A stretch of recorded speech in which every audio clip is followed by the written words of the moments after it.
I am live, live, live. This is what we're working on today.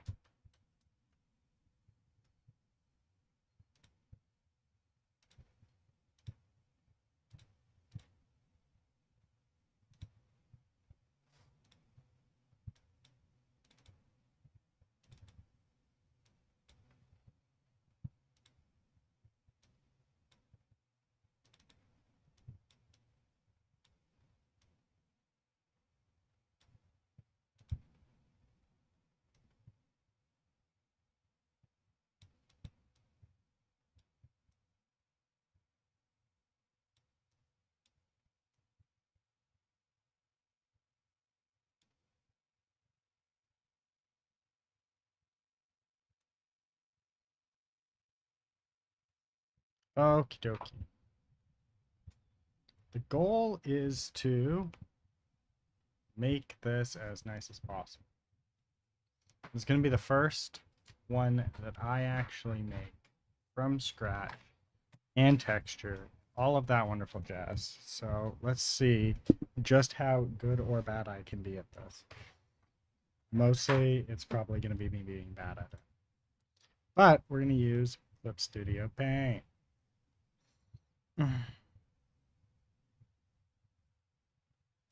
That obviously moved over to the wrong screen. So I'm not seeing this at all in here, really. Actually, no, I am. Actually, that does seem to work. There's a color history.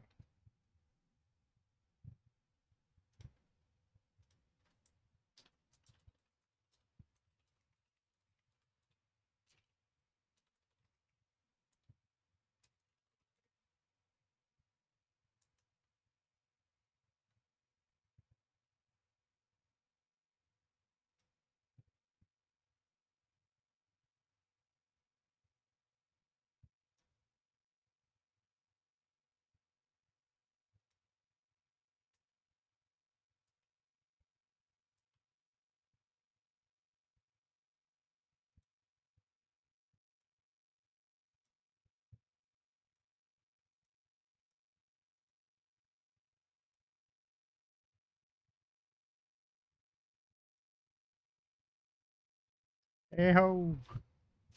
It worked. Which one's this one? That's our line art. Ah, there we go. It's this one.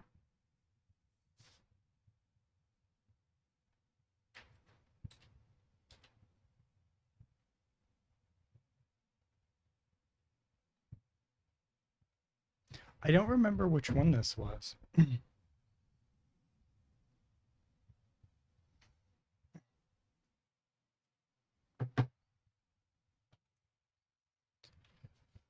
What brush did I use? Let's try this brush. It could have been this brush.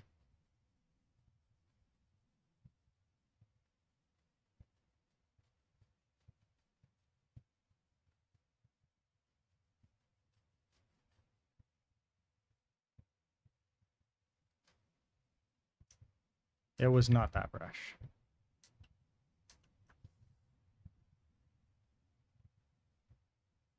Which brush did I use? Was it this brush? It was this brush. It was a much bigger version of this brush, I think.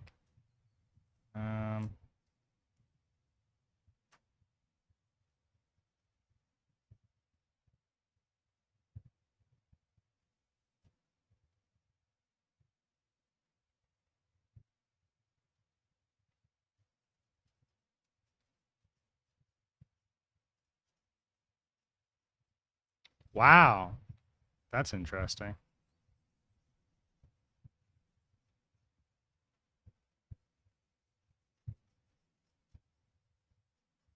It was not that brush. Okay.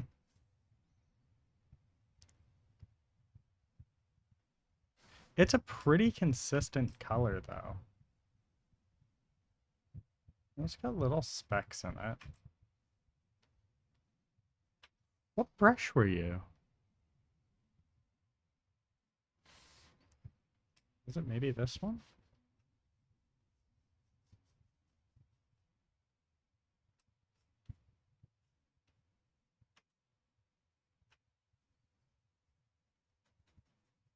No, because that's more work than I would have allowed for.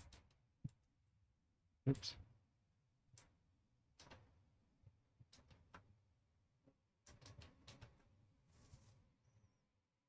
It's not this one. Is it this one?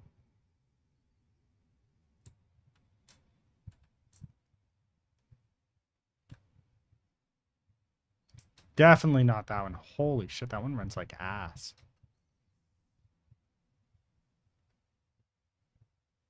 Was it a mechanical pencil? I don't think it was a mechanical pencil.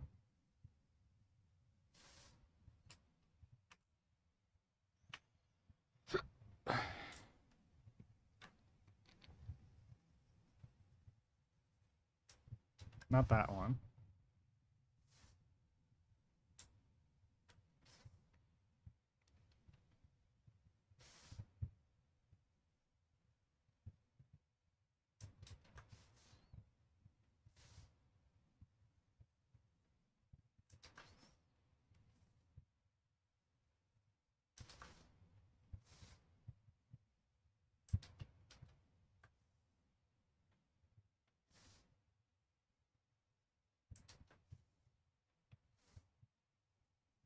It has to be one of these. Maybe it... no, I don't think it was that one. This is rough. Was it this one?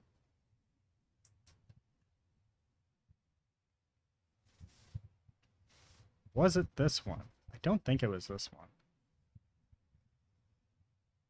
It might... I might have to switch it.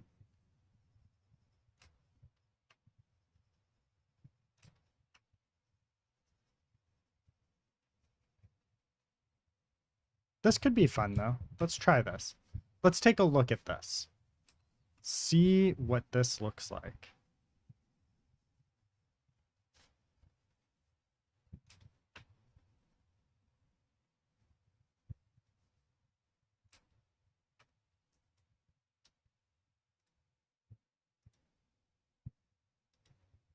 Oh, wait, no. This is the only one we care about having as a reference. There we go. Because this one has the lines.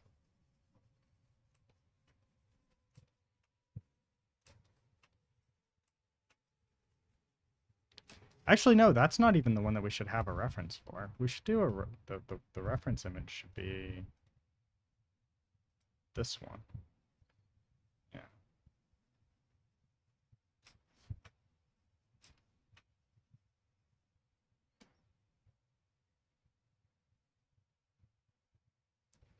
I have do not cross line layers, and it still crosses line layers all the fucking time.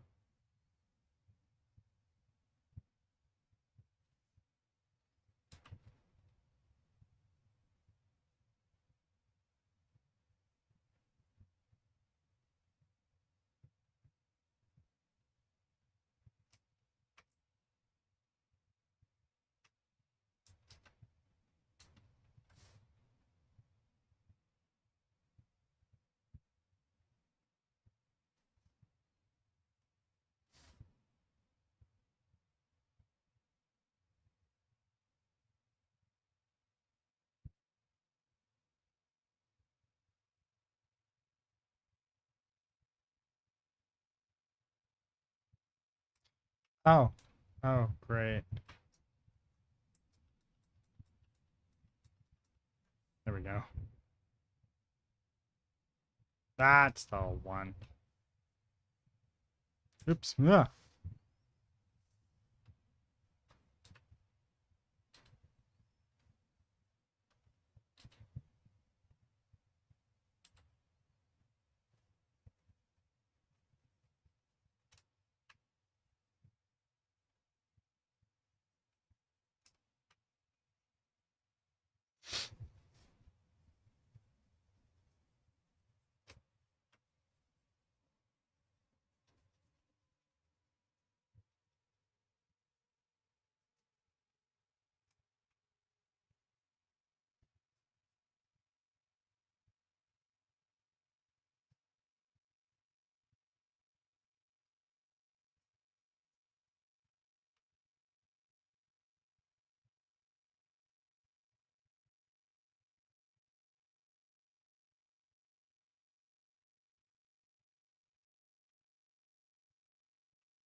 I should really switch myself over to art at this point.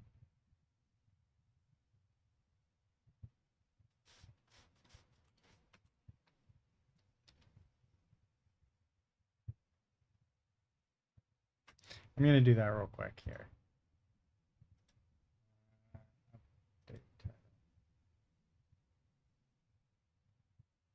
Oh, wait, I think I am in art. Oh, I am in art. Okay, sweet.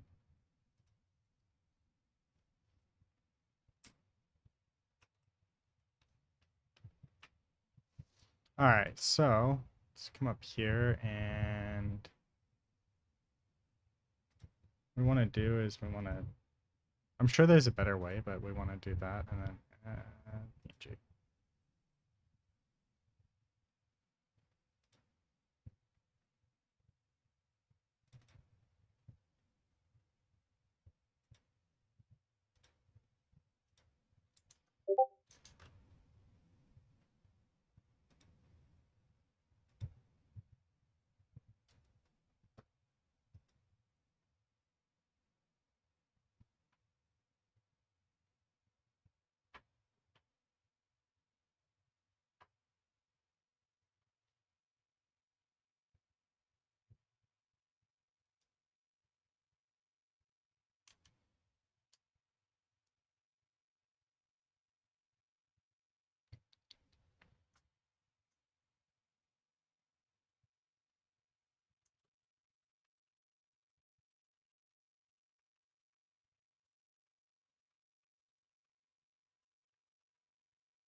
Streamer mode, activate.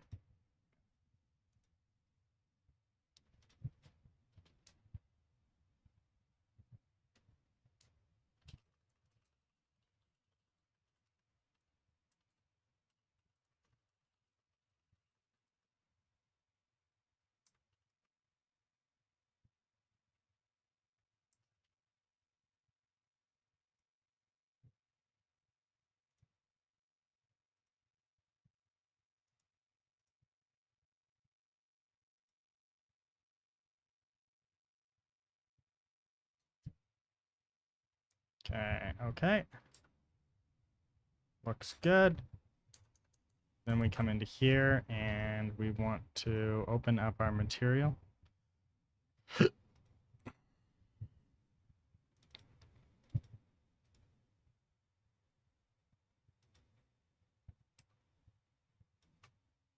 Oh, I forgot to. That's a silly one on my part here. I forgot this one. There we go.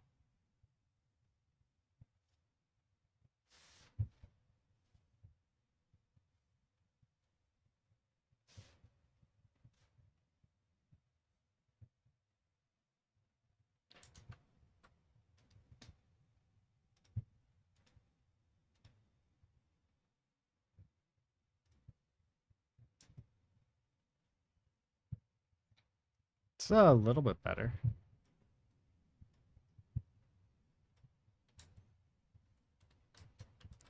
We've got nothing here though. So I think we need to darken that. We've got. Oh, I didn't make that dark. Okay. All right, so come back into here. Come down here, and I forgot to do that. We turn off that layer and turn back on this layer. Come into here. And then we want. Oops. No, no, no, P. There we go. And we come into here, and I think it's this one that we like.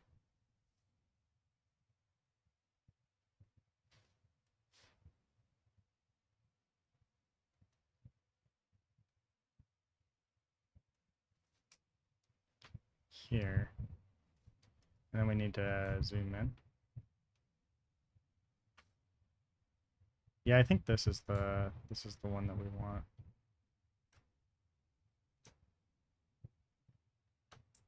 That oh wait. History. There it is. Want that.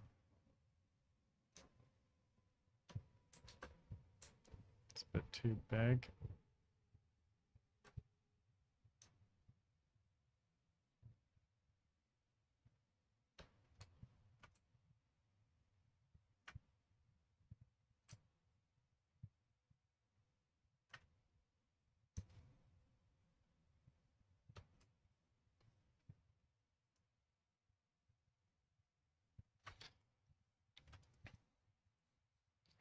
Okay, and let's take a look at this.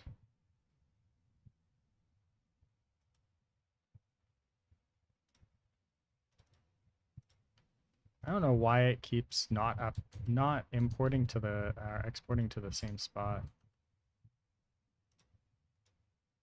Re-import.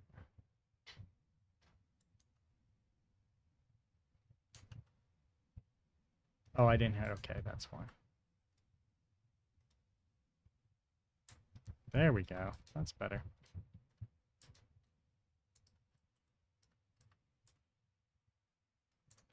No, I gotta re-up this.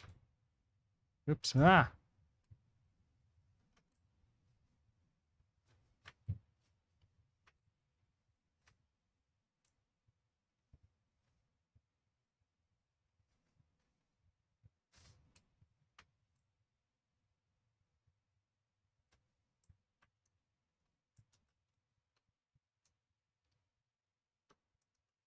Okay, we still need to be bigger. Maybe a little bit bigger.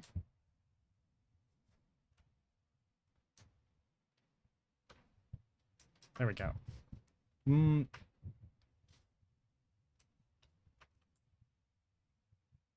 Fuck, I hate that I keep doing that.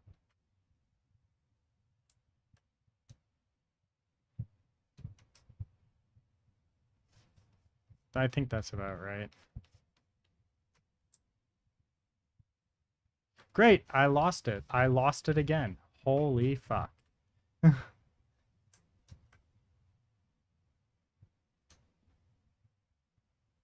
think this is going to be too big. It is too big.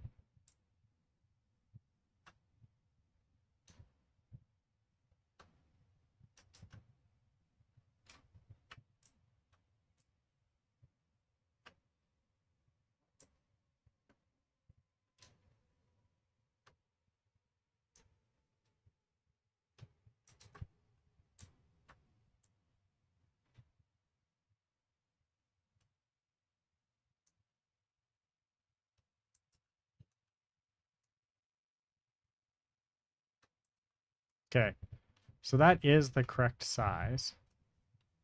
If we come down like that, we can make that darker. And then come over here, and we want to get the eraser.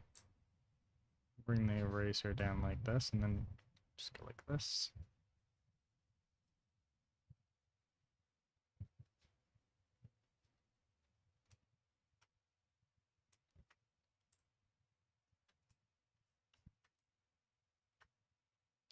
We're also just gonna redo these lines because these two need to be very close to each other. So we'll just redo all of these.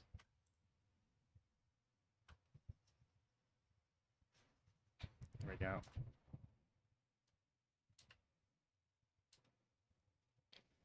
Okay, so we come down like so, or like so.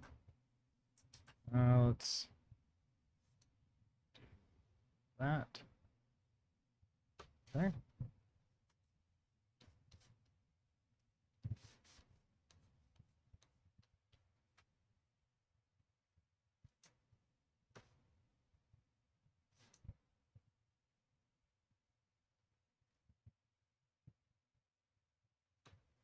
we go. Sweet. Okay. We're gonna need to add some texture underneath.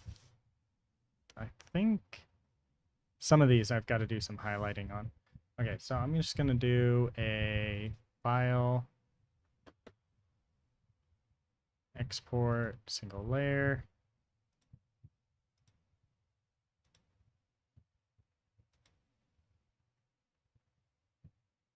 Dione Nath that Nathan, welcome. Hello.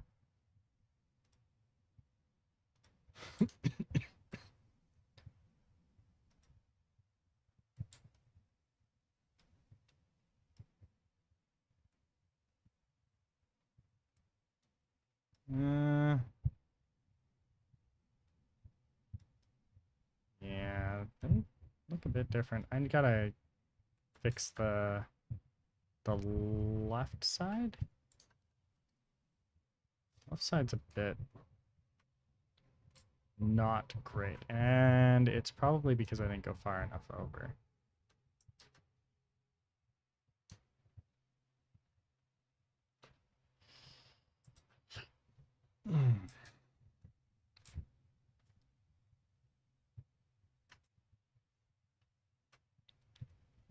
How are you doing today? There we go. That should hopefully fix it a bit.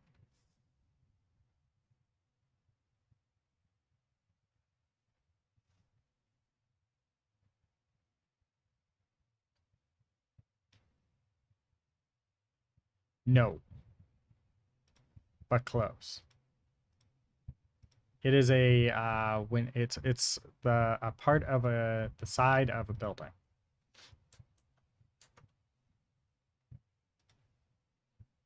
It's not even in the right. It's not technically in the right spot because it needs to be up more. But I can show you the building that it is. And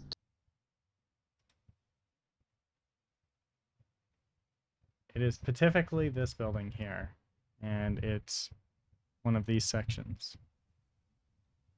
Sup, Fox?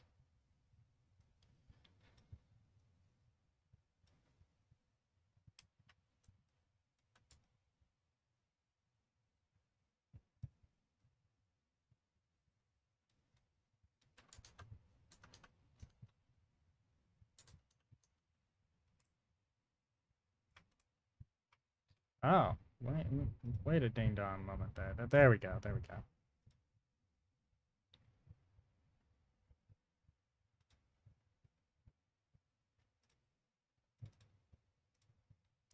I wish that it would save my output location like this. That would be freaking amazing. But I guess that might be too much to ask for. There we go.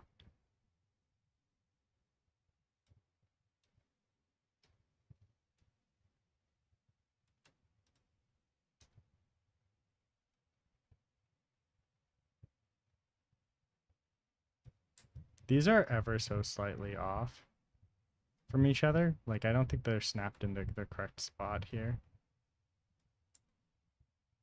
That's pretty close.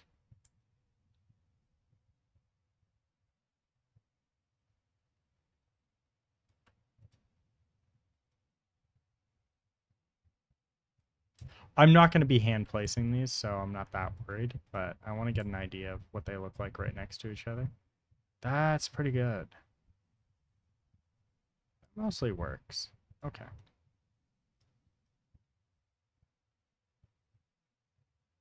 Okay, so I need to shade right here.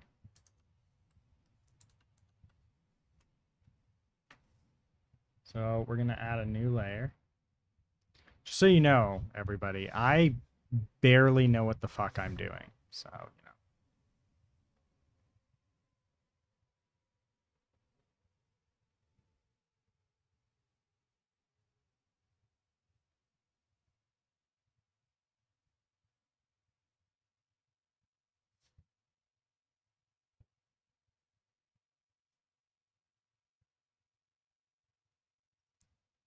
My English isn't great, but I'm learning.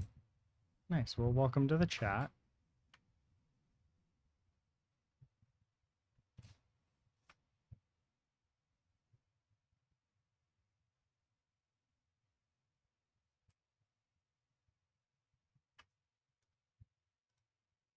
I think this is coming along, though. I don't know. What do you guys think? This is my first time doing this, so, you know. And I'm learning this new application. It's a weird application. That was the wrong one.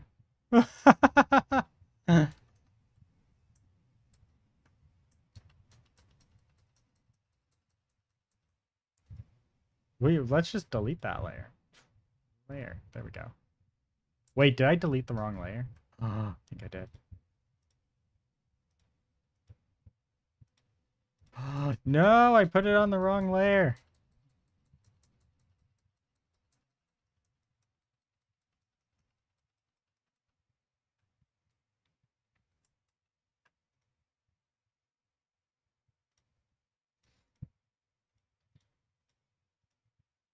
Okay, there we go.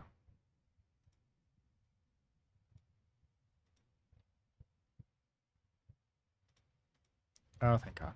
Oh, sweet Jeebus.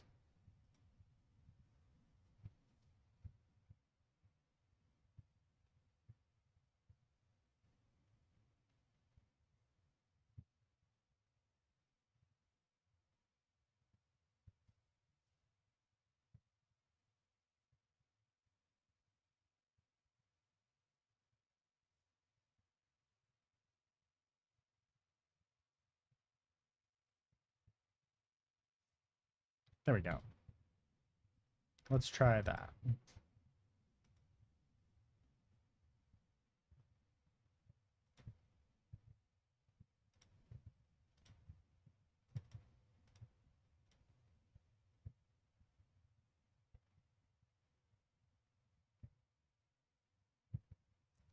Oh, I'm using Clip Studio Paint.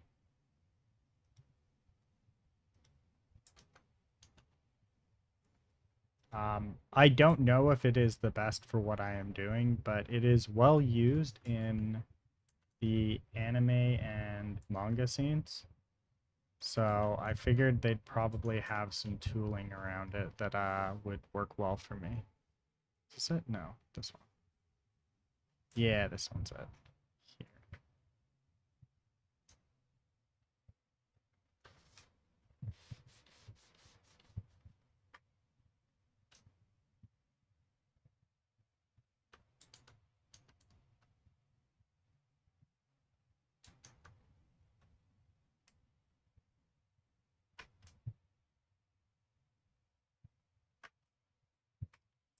I am unfamiliar. Ooh, I put that in the wrong layer. Oops. Ah. As you can tell, I am super graceful when it comes to this app. Really, really know how to make a splash here. Really know what I'm doing. Don't constantly press the wrong buttons all the fucking time.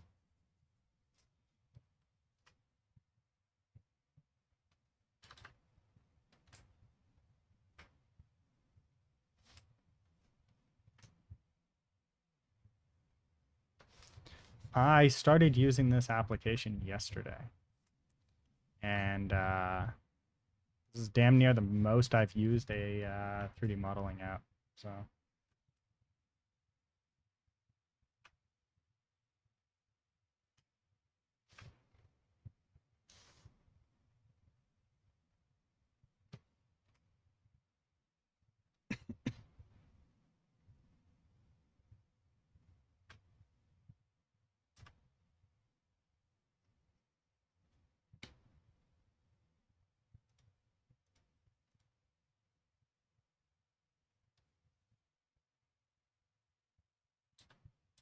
oh, sorry. Did I say 3D? I meant 2D.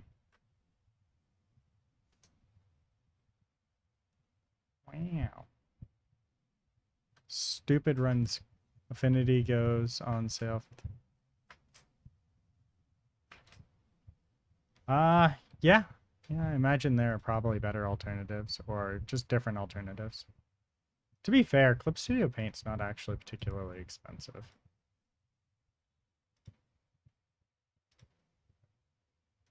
I honestly don't know the difference between Clip Studio Paint and Affinity. Nor would I be able to. Yeah, I'm just not in any position to comment on that directly. Why is that happening? What's going on there? Ah.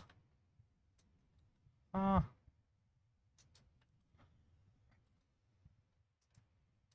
No, I'm so the issue that you're gonna run into is that I am not an artist. Oh right, these are not painted yet. That's why. Because I disabled them. There we go. Yeah. I am so far from being an artist. It is it is scandalous how far away from an artist I am. There we go.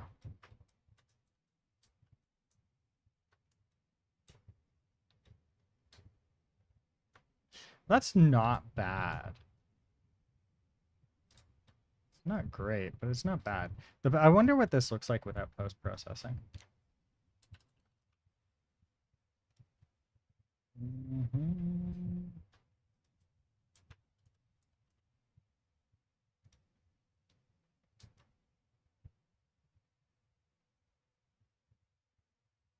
Hmm.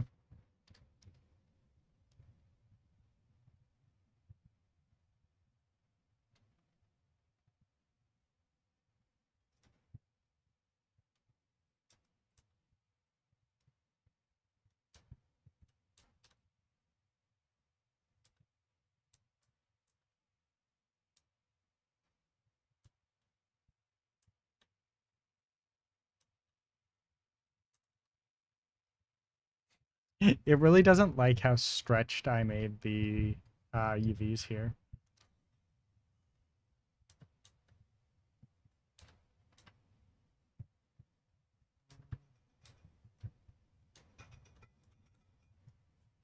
Yeah, I think I've got to fix that because they're super stretched at the moment.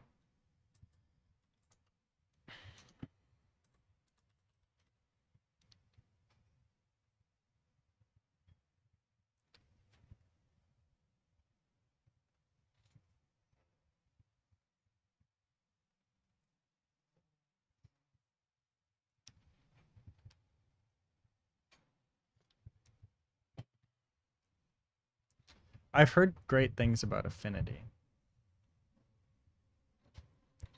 What's the difference between Affinity and like what's the use case for Affinity versus PaintNet? I think I've used PaintNet. I gotta fucking reset that. This is not great. Maya reset report.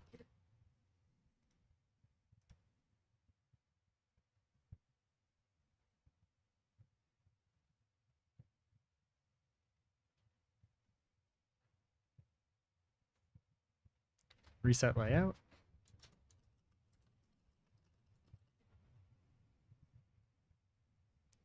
Edit, restore default settings.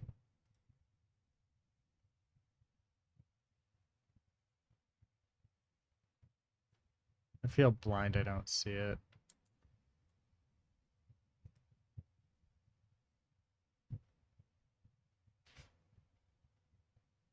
Oh, you have to open up the preferences first? How do I get to preferences?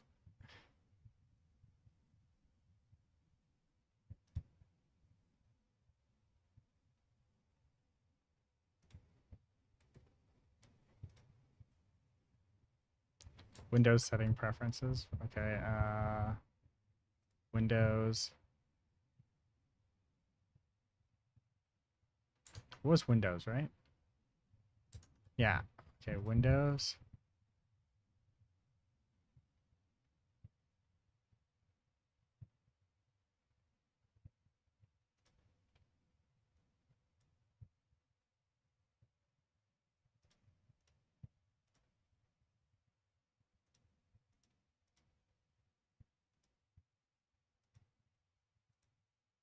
I just want to put this back. This popped out and I don't have a fix for this.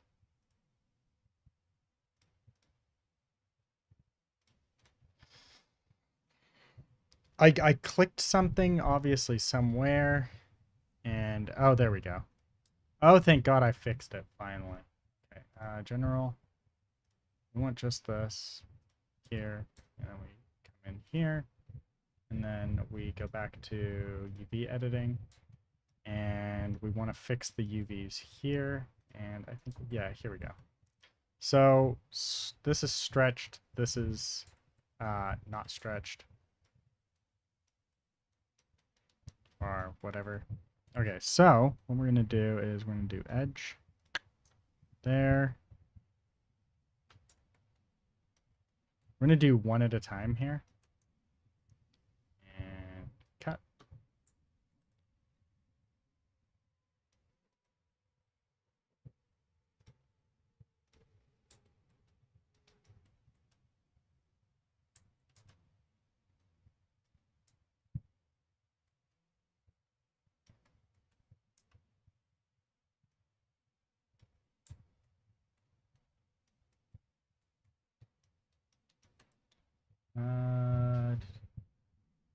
Straighten UVs.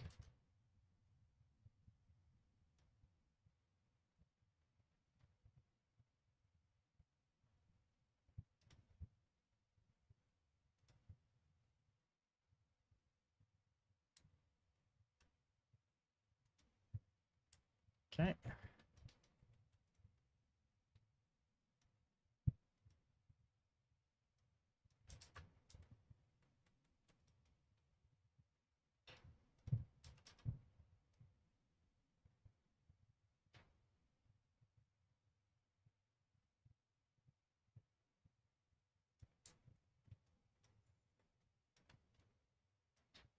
What if I cut this here entirely? Yeah, what if I just did that? There, if I just cut this piece out, cut, right, like that, then this here piece can be flattened. This.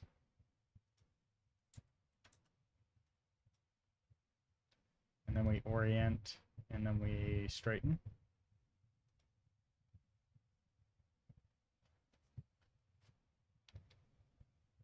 Where's the straighten again? Straighten shell, there we go. No, straighten UVs, there we go. Beautiful. And then we come down to this one, and we unfold. And then we orient. That's definitely not the orient that we were looking for.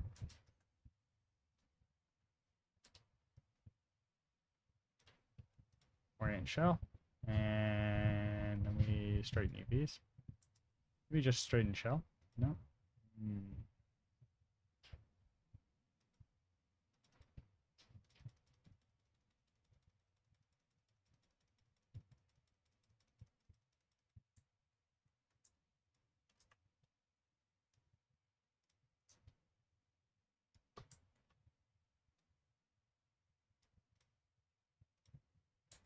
That's better.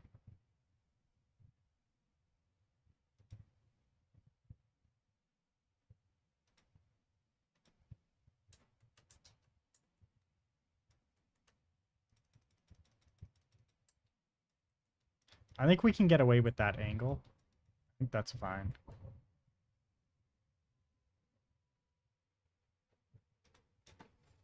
Okie dokie. We can move that over there and this like so. And then we're going to come over to here and we're going to do the same thing. Edge. Cut.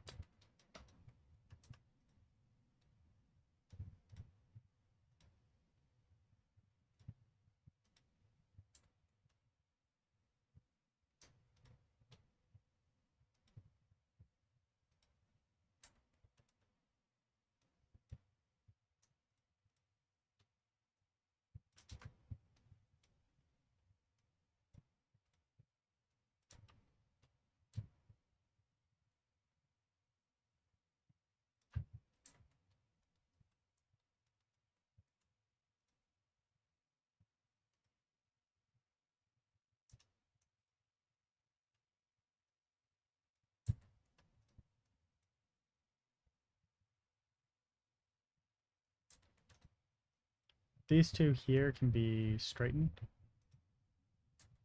And this just needs to be oriented. we go. And then layout. There we go. Beautiful. And then all we need to do is move some of these around. Okay, so I think that one is that one there. Yeah. So that's this one's over here, and this we don't really care that much about at all because it's not getting used. We're using a different system for that, so we're fine. There and there, and then we're just going to do this, and then we're going to scale these down like so.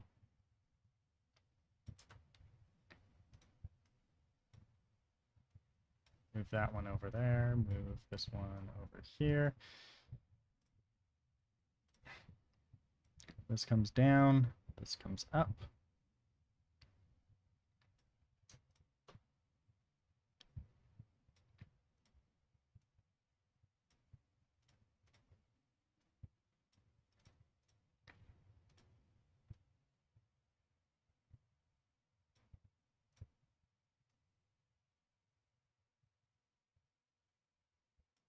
There we go.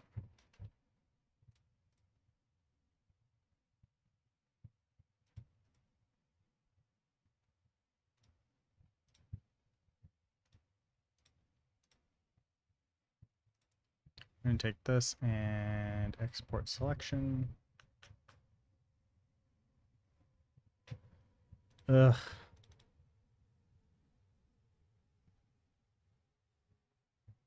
Dini, projects, Truck-kun, FBX. Yes, override.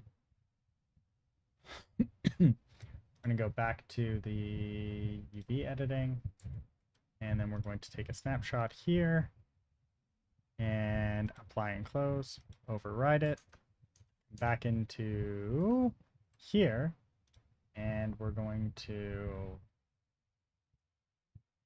file, it was import image, and it was this one. Beautiful. It's this one here, right? Yeah, this one. We're going to move this down here. We're going to turn this one here on and that one off. Sweet. And then this one here, all we have to do is, well, first we're going to start by making this the reference layer. And we're just going to delete that. Don't need it. Beautiful. Okay. There we go. Much better. Okay. This should give us what we're looking for. There. It's not going to be perfect, obviously. But it's going to be potentially better.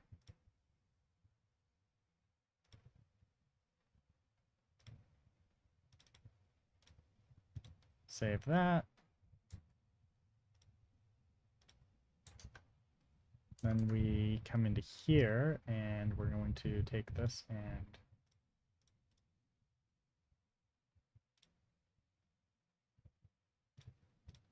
oh, that's post-processing.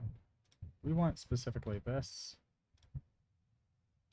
and re-import.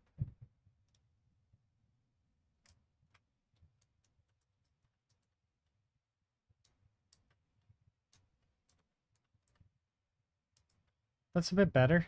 It's still a bit off on the sides there for some reason. It's even with the post-processing turned off. What would this look like unlit?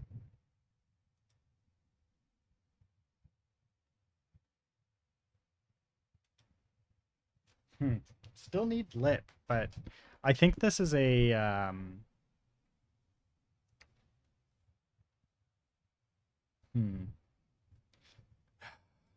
we'll figure it out eventually. I think it's an anti-aliasing thing.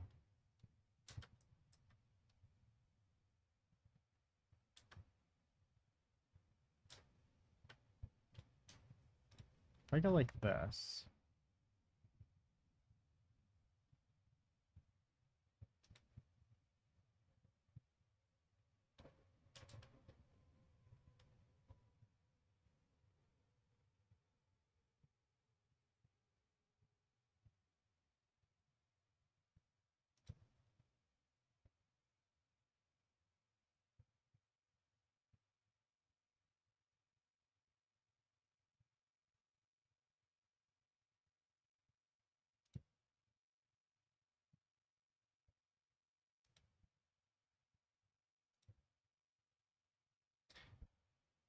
Oh, this is...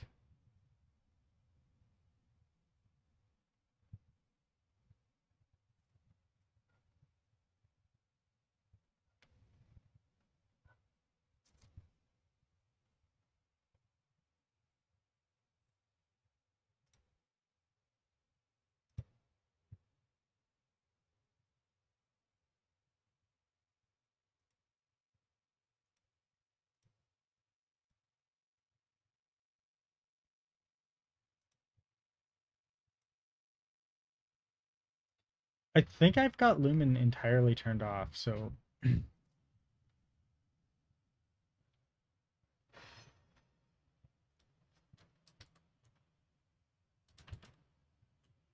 Huh.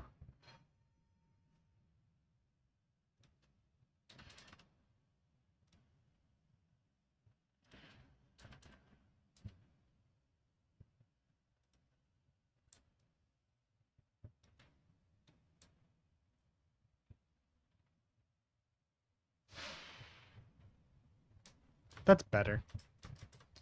Anyways, so...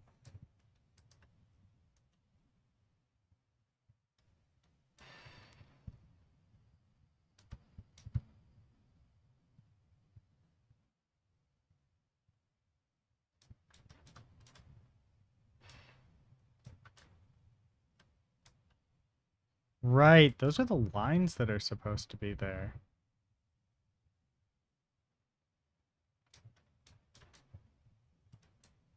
These lines here are the lines that are showing up, that are supposed to be showing up based off of something else. So we can work with that. That's fine. Okay, sweet. We have liftoff. So I just go like this. I want to darken these lines here.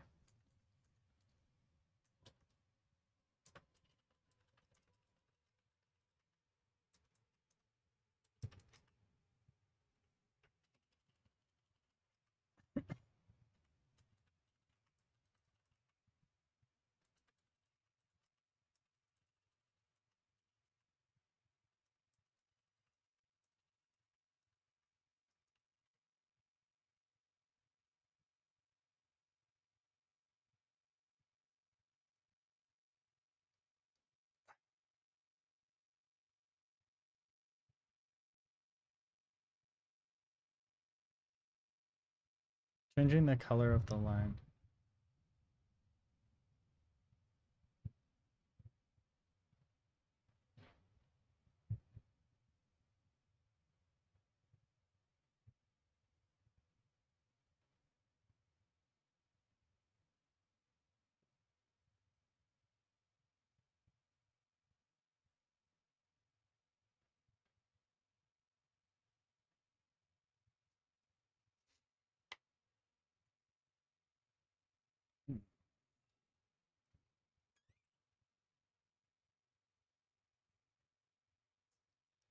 Temporarily changing the line art color.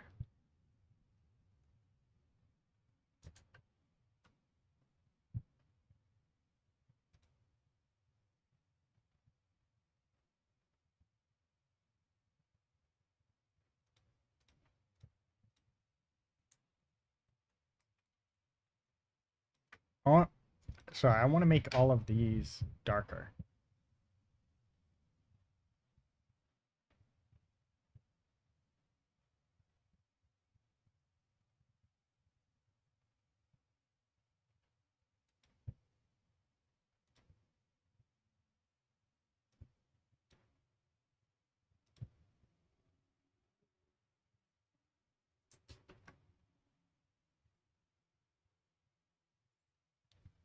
Is there a way to make that happen? I feel like there is.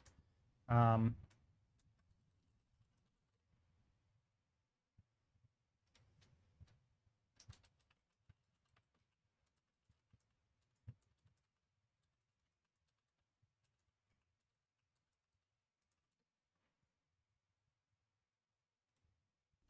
Hi everyone, it's Brian Shearer back with another Clip Studio Paint tutorial. In this one we're going to talk about how to change the color of your lines. Hey, if you found these videos helpful, you can get more tips, tutorials, and access to my digital library of work by joining Patreon or my locals.com account. Okay, so one of the things that has to be the case for this to work is that your line art has right here. You see this layer has to be on a different layer than the white background. So if I click on that, you'll see that little checkered pattern. That means there's nothing there. It's just a transparent. That is the default setting if you just open up Clip Studio and start drawing.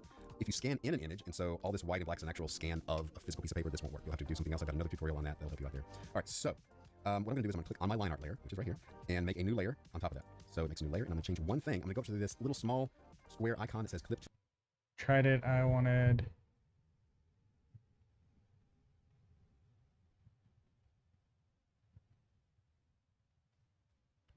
layer below. I'll click that. Yeah, I'm not a big fan.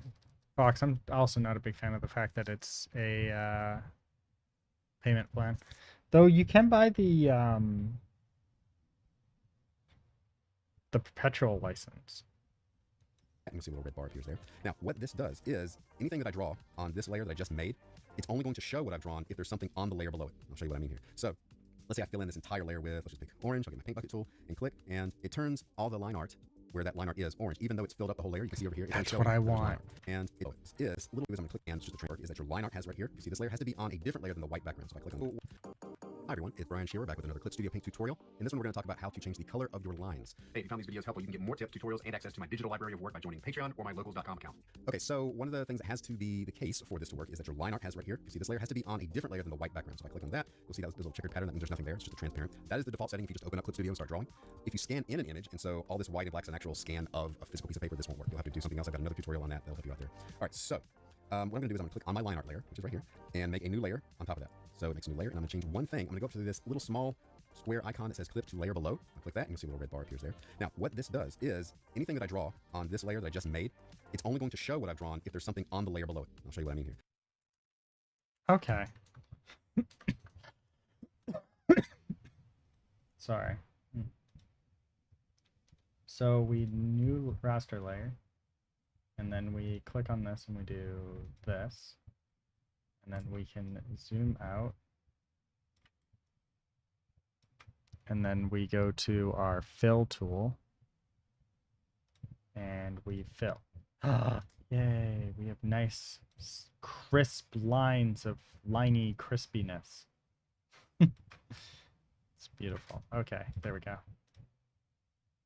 And then we do this and we create a there, and this will be canceled. No, I want to rename this. What do I rename? Name. Come on. I want to name this folder.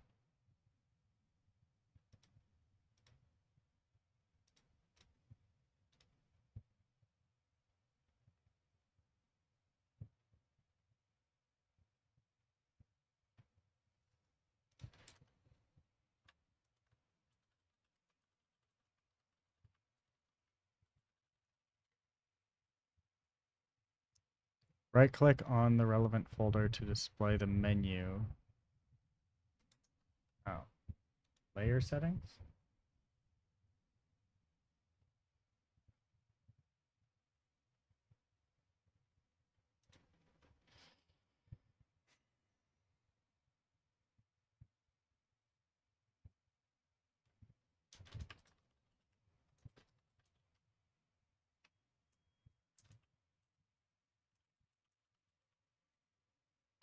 I'm sorry,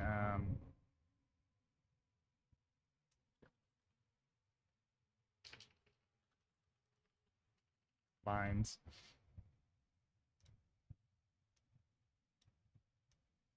Sure.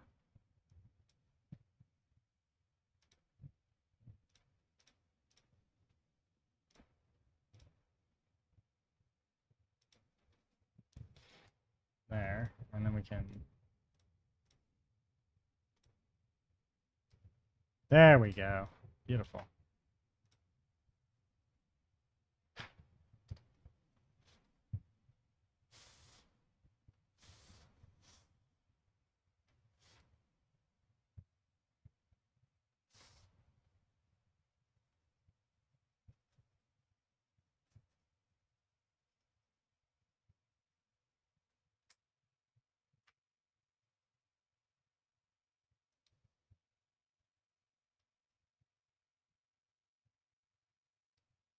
Oh shit, this is the wrong layer.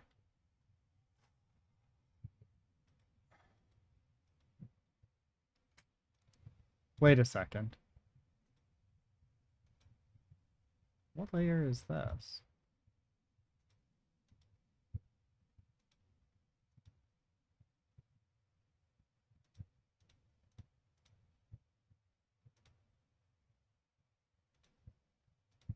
Oh, that's a bad layer that needs to be deleted.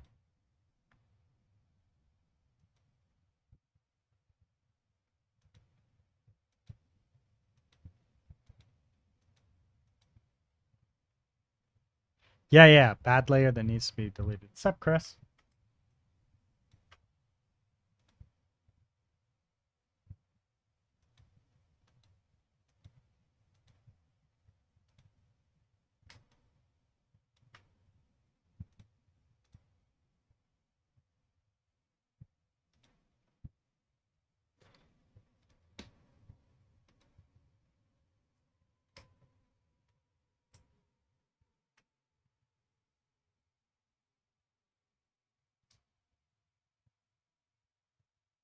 Wait.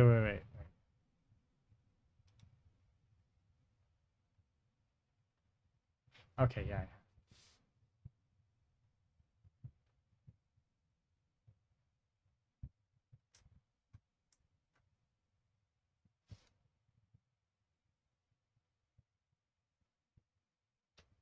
Oh, that was definitely not the right color.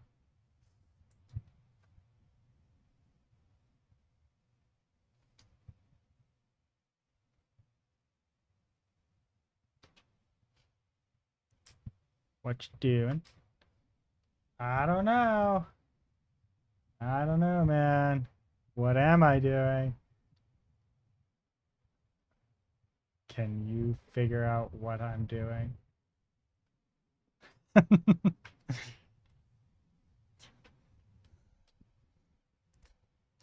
I'm making art. Is this Houdini? No. It's Clip Studio Paint. You can kind of see the logo down here, right? I don't know why they don't put the logo up in the top. It also says it right there. Art. Yeah. I'm being an artist. Jeez, man. Why are you gonna be like that?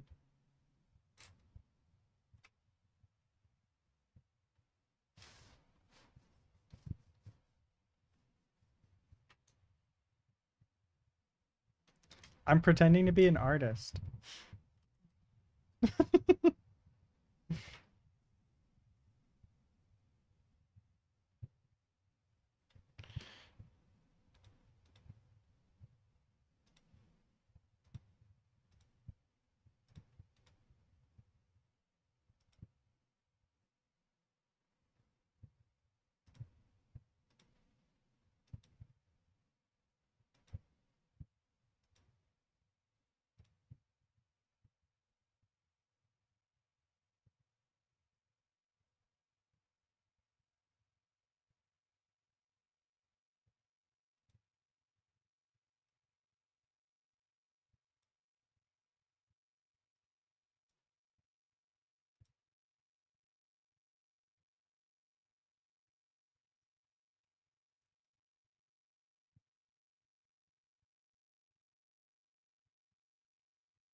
PNG.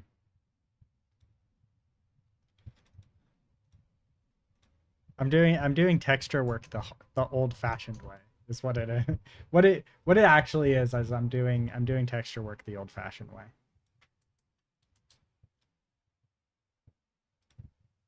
Wait, I didn't actually export that, did I?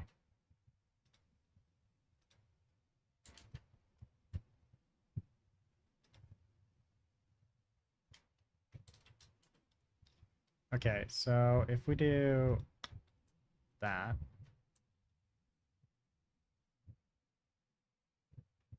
and then I come down to here.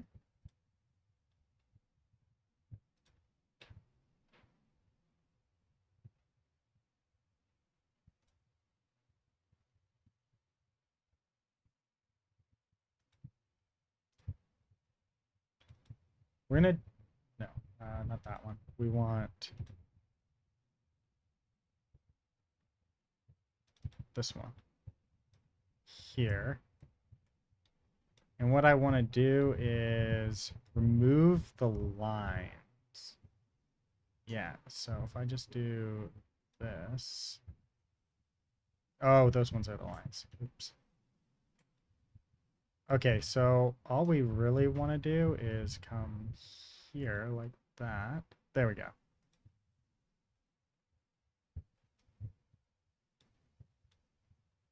Now we don't have any of the lines. So we can kind of work with it like that. There we go.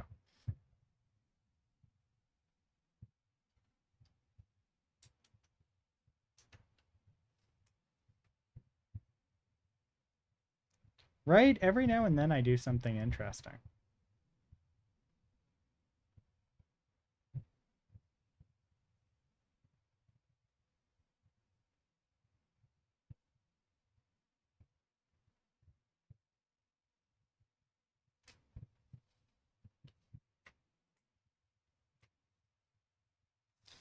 Do do do do.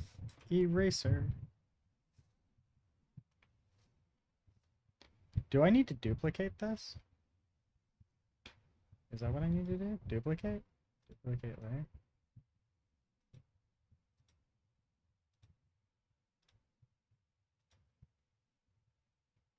Why can I not edit this layer?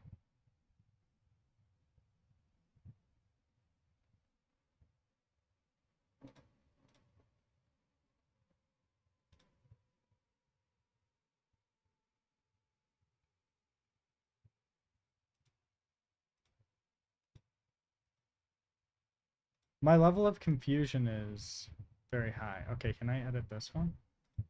No, I cannot. Interesting.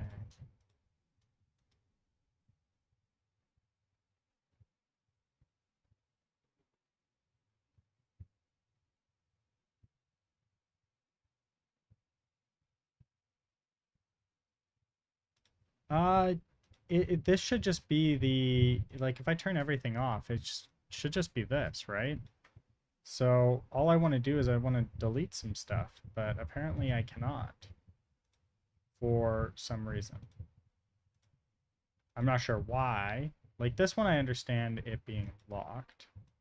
And that one there, sure. But like I want to take this here and edit it.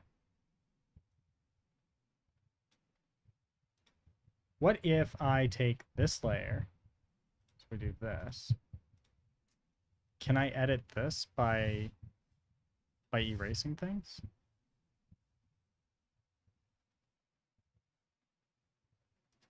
And then what happens if I do this? Okay, so that does not work. Okay. Beautiful. 10 out of 10.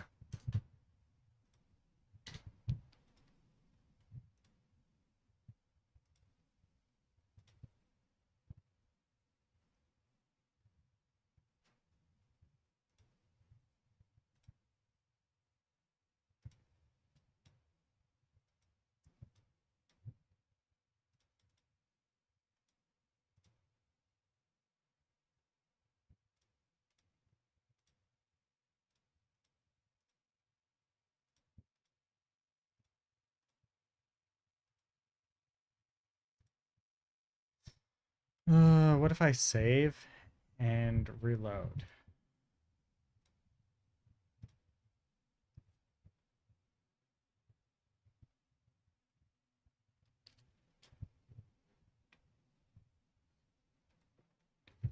What's your tool of choice?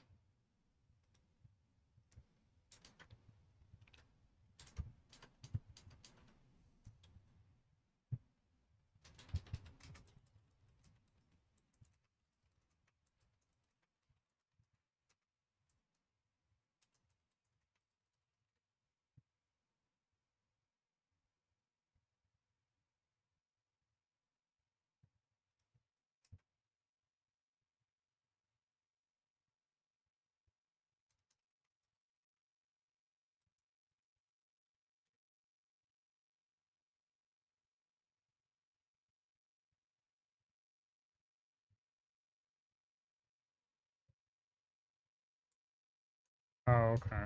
Mm.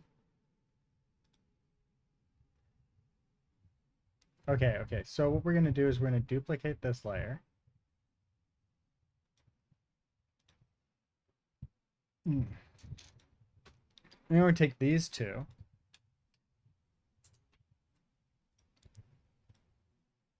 Select layer menu, merge selected layers.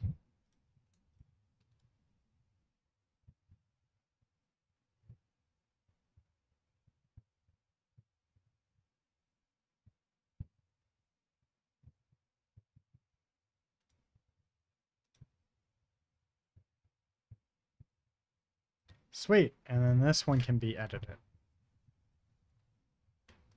Now what we want to do is we want to come down here and new layer. Do this. Get the paint bucket. And there we go. And then we still have our beautiful extra thick liney lines there. And then we can just do this and select this one here. And then we can go into the eraser. And we can erase our stupid lines and keep only the good ones. Although I want this because it makes it easier to see things.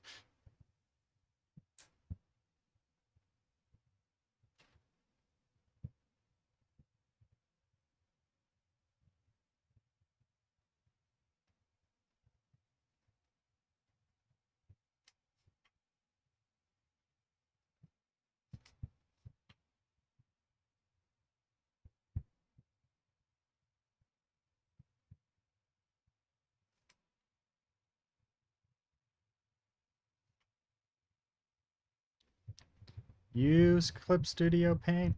What a guy. What a guy. Why did you pick Clip Studio Paint over the alternatives?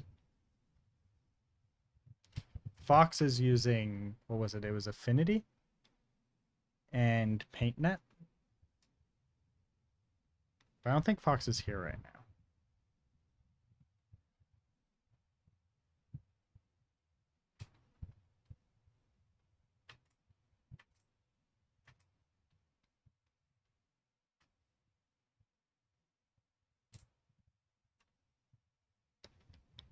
I'm fairly certain there's a way to probably quicken this up here. But I'm not entirely sure what that's going to be. So.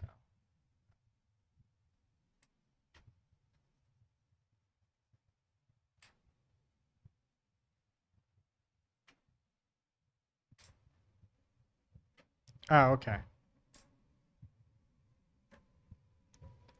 I got it because it seems to be the one that like people use for anime related art all the time. And I'm just like, well, if that's kind of the style I'm going for, I might as well pick the one that has all the tutorials. Also, I've heard that they've got a great brush community, and brushes can be super important for specific styles and stuff like that. So I'm just like, oh, this should probably hopefully be the easiest way to do this.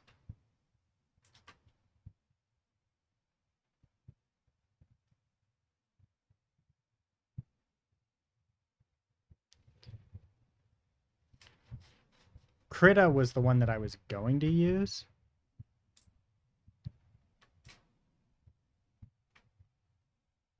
But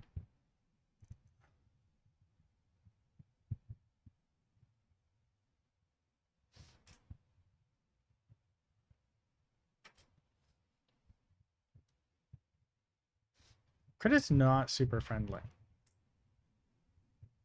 Oops. Yeah, it's entirely free because it's open source.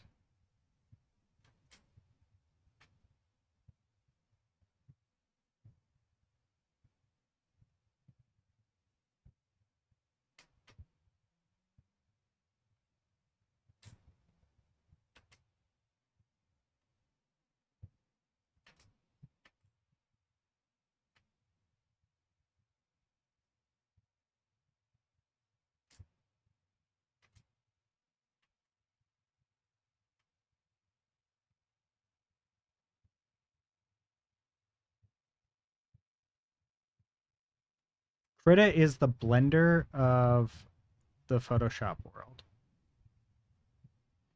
but it's not quite to where Blender currently is. Like in relevance to like usability is my understanding. Or like it maybe it doesn't actually replace Photoshop. I don't actually know.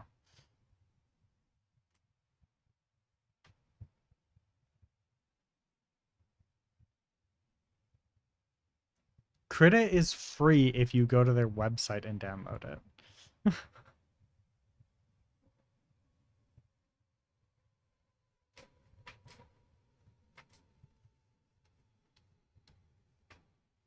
Don't pay for Krita. Donate to Krita. You don't need the Steam version of Krita.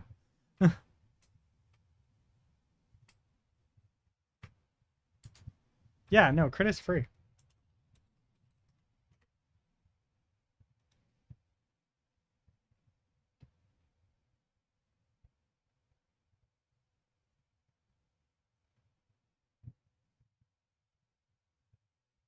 You can donate or just go to download. They don't have a purchase. Like their shop is like not actually the thing, right?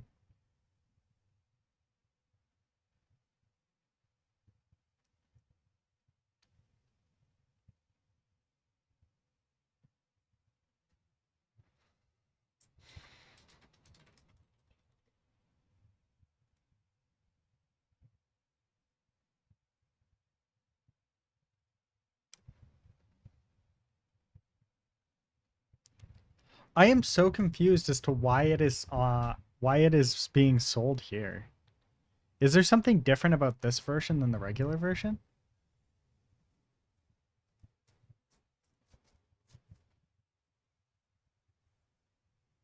I think this is a convenience thing where it just makes it easier to donate, maybe.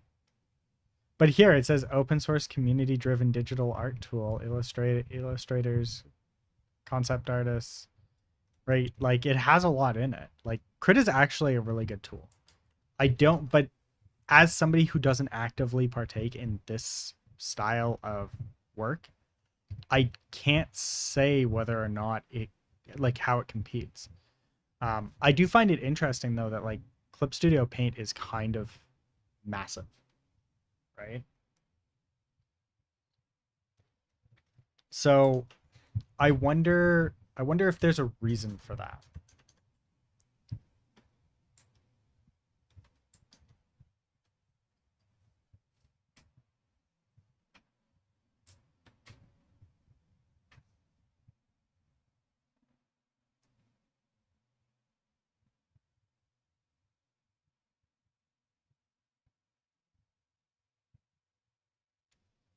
Like I wonder what Krita is lacking that makes people not use it. Because I would love to see more people on Krita.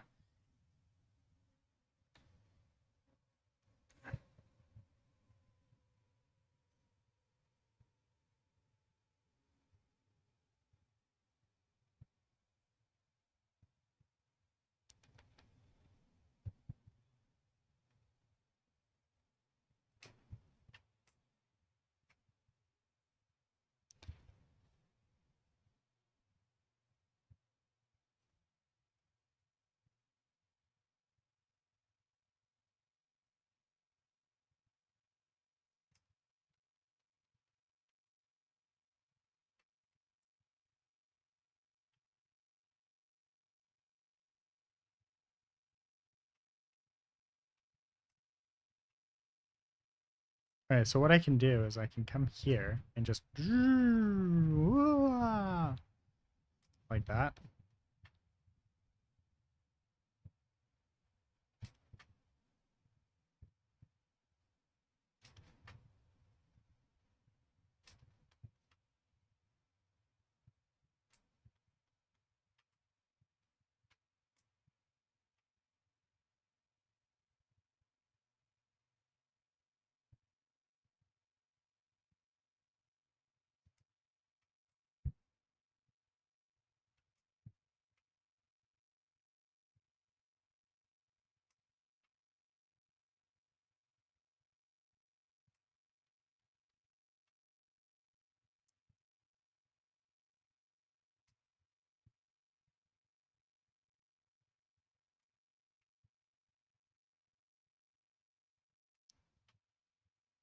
When you get it on Steam, you get automatic updates and support the devs. That's it. Is that all it is?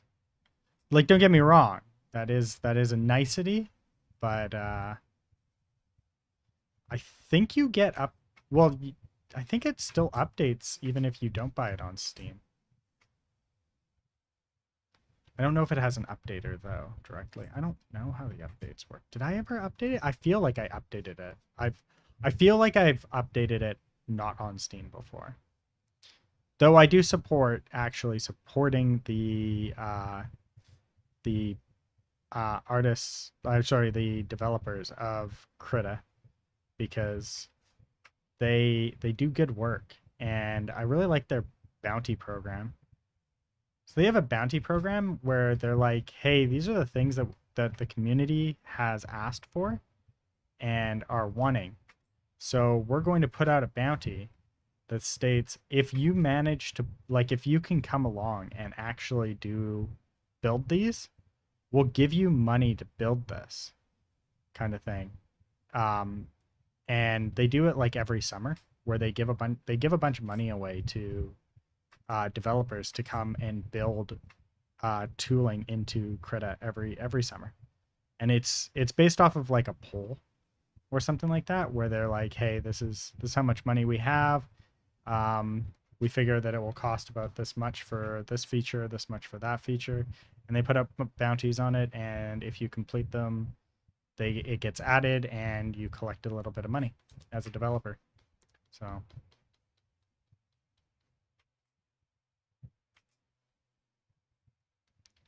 I feel like Reddit would know.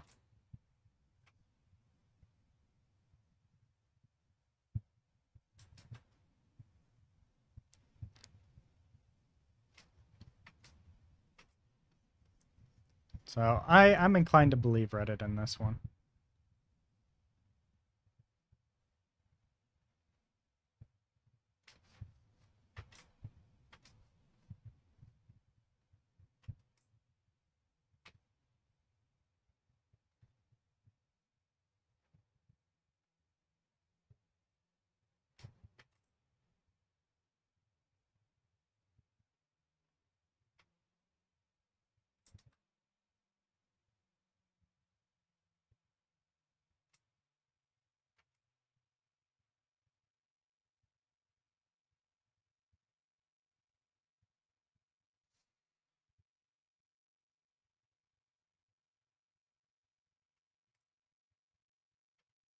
There we go. And then we lock. And now I don't think we can draw it. Yeah, beautiful. Okay.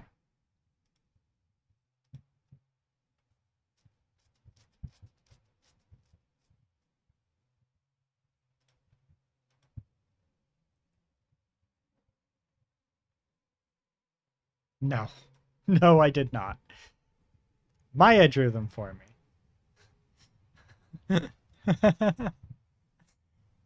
Maya came in and was like, "I got you, fam."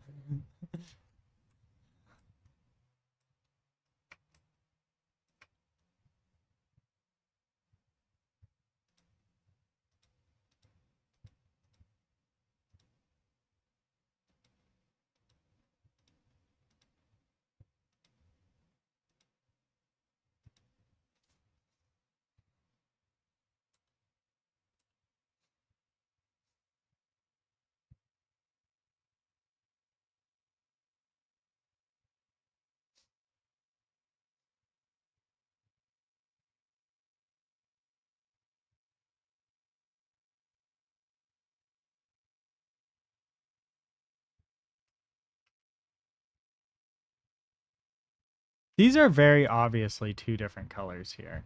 And it bothers me that I can't figure out what brush I used for that. Is it this one? I feel like it might have been this one, but every time I go to use this one, it has extra. It's definitely not that one.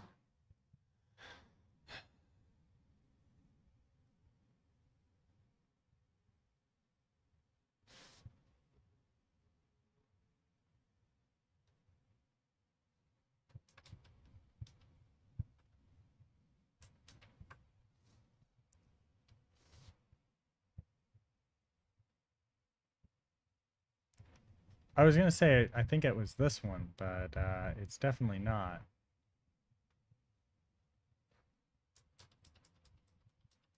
Because it doesn't layer nicely for a solid color.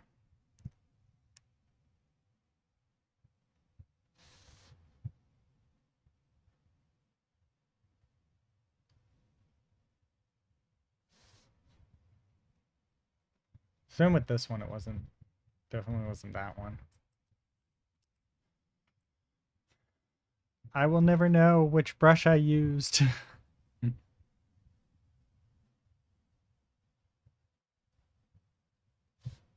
I wonder if it was just a pencil.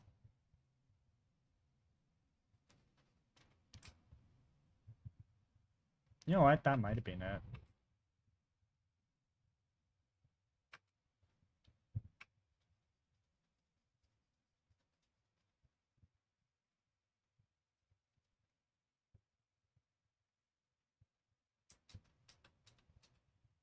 Doesn't feel right though. What if it was a Pascal? Pastel. Pastel. Pastel. Pastel. We do that. Maybe chalk.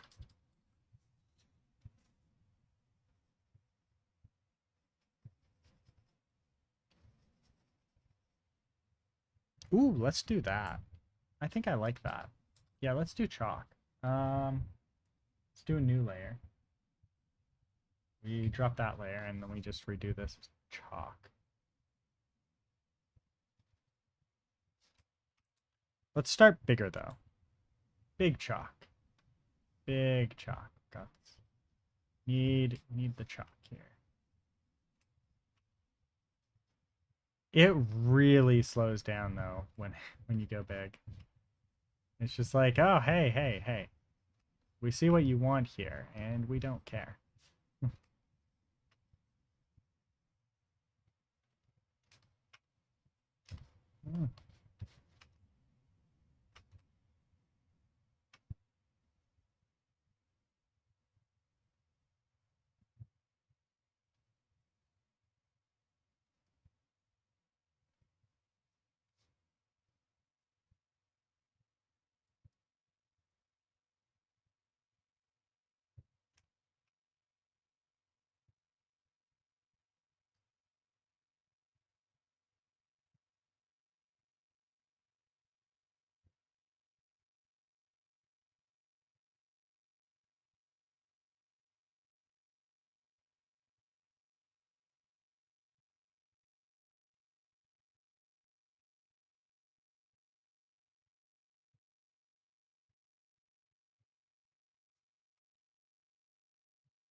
There we go.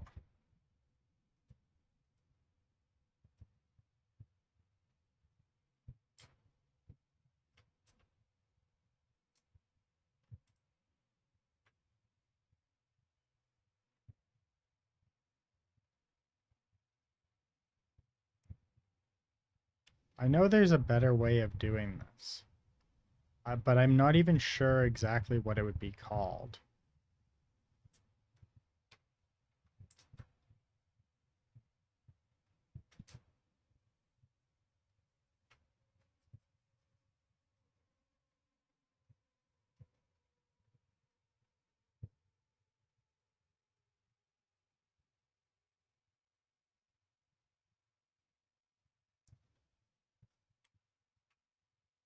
If anybody out there is actually an artist, they can tell me how to better do this erasing.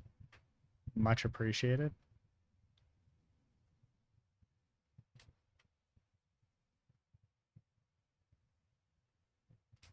Try auto select. How would you do that?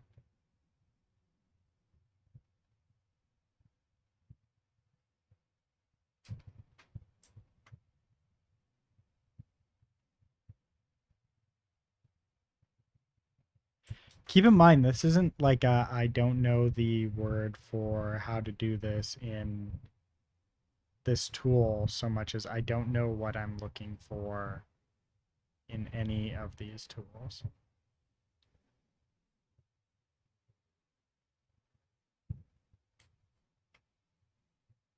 Because the color inline thing does not work super well, and it does bother me that it bleeds so much. Or it's so easy to get it to bleed.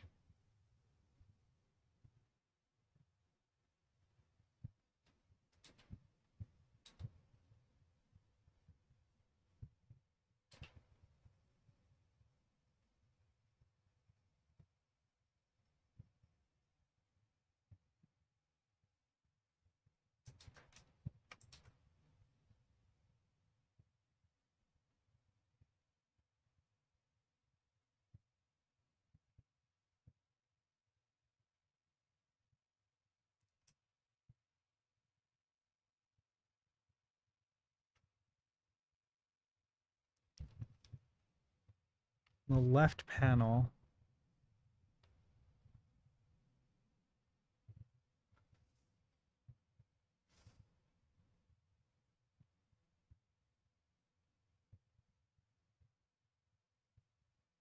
Okay, now what?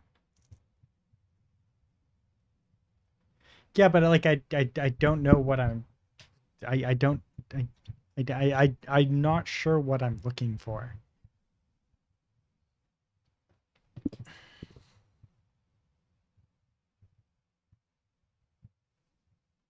On the UV layer? Can I do that?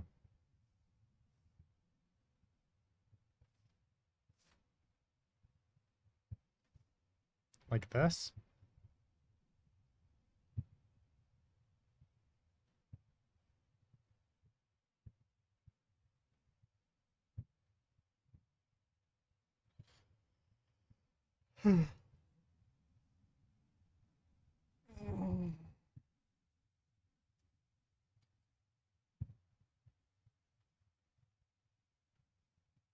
Then go back to the other layer. Okay. I think it's this one. Yeah, okay.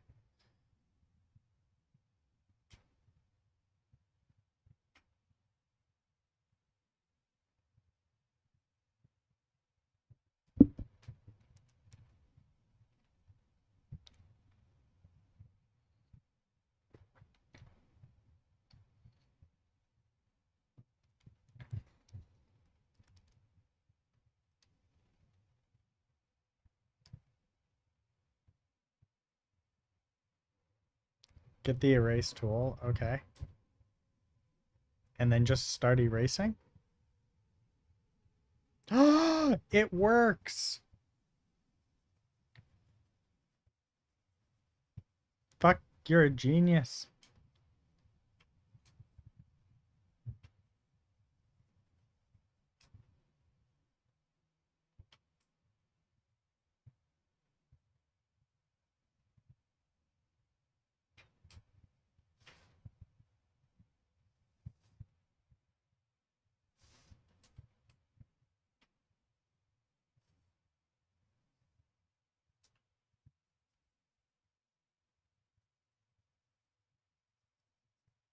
Art.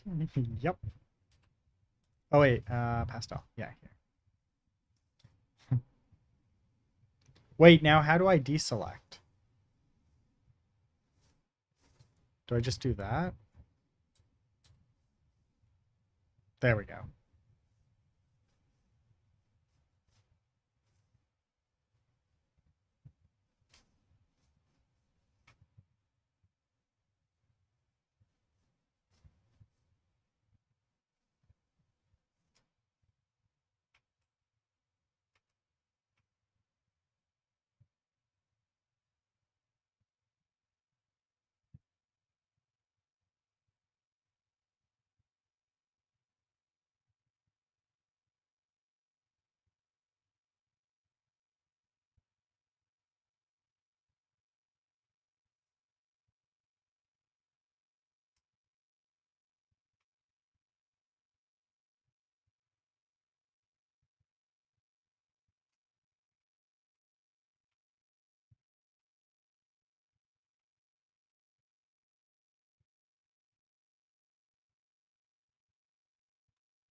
Oh, okay.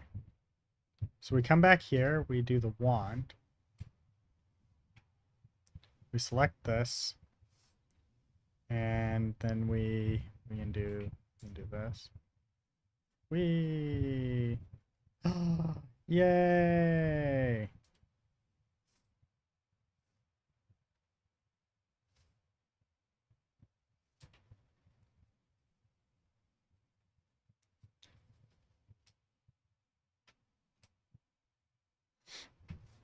It's so beautiful.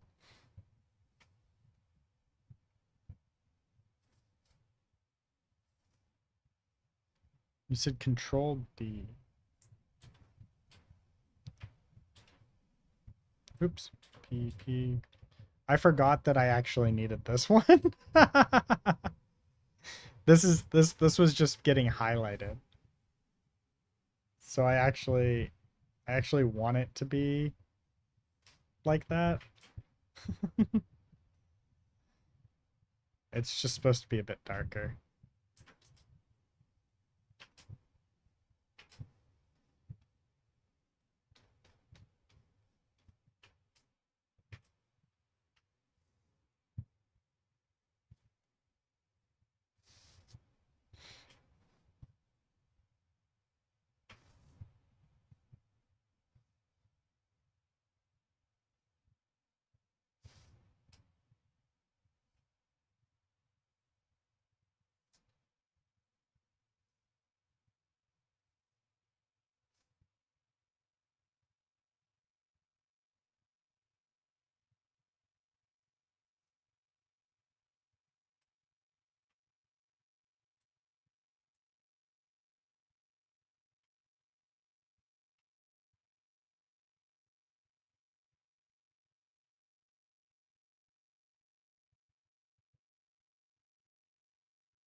Let's see what this looks like now.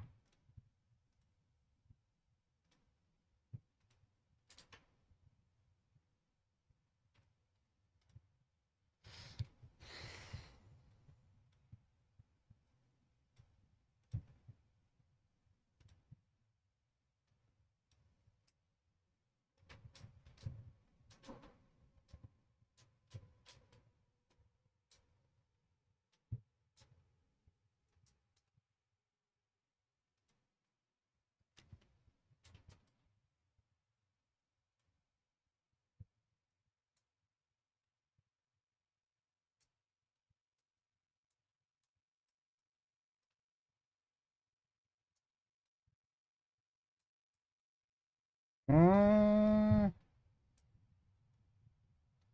that's wrong. I gotta move that black line up.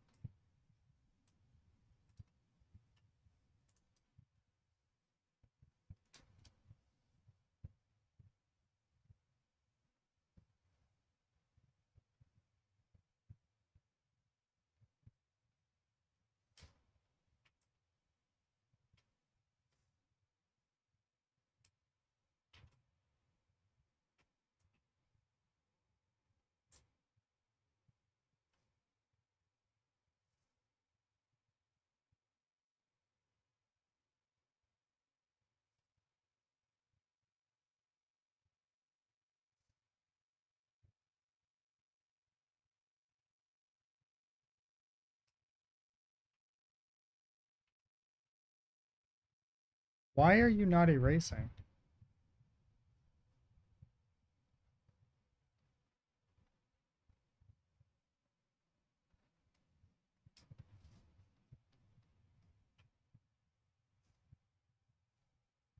Oh, wait. That's why.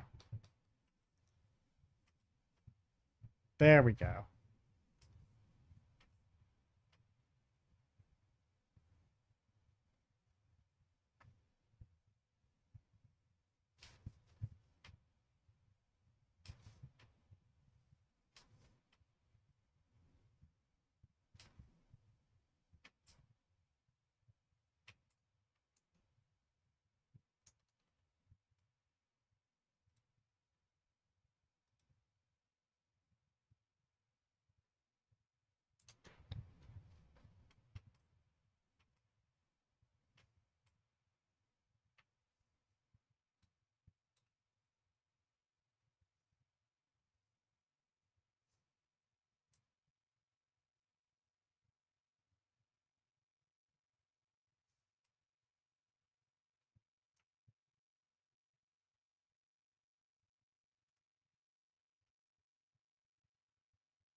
Much better. I have more erasing to do.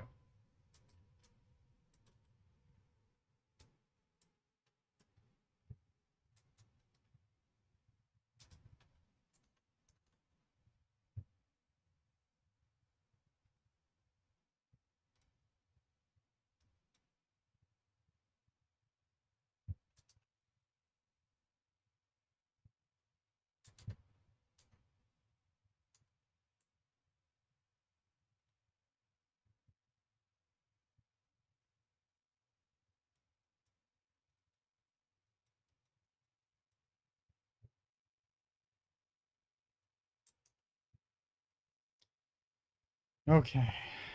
There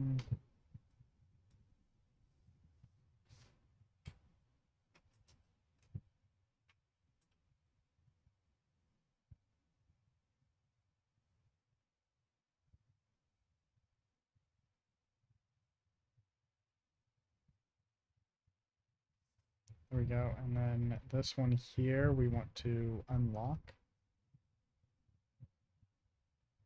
Oops. There we go. And then we only want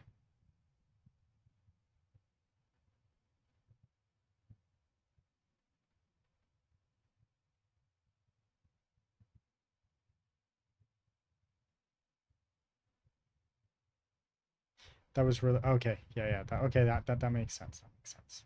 Okay, here we go. We want to bring in some of our layers. Not that one. That one, yeah. Here. All right, so we want to erase this layer here.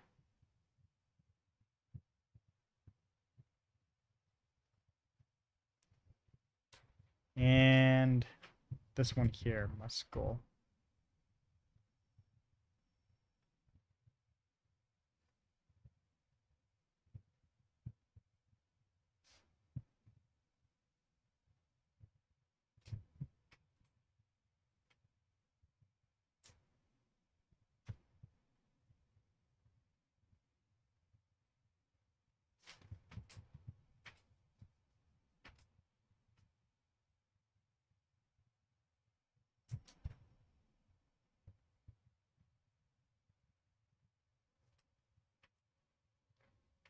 Okay.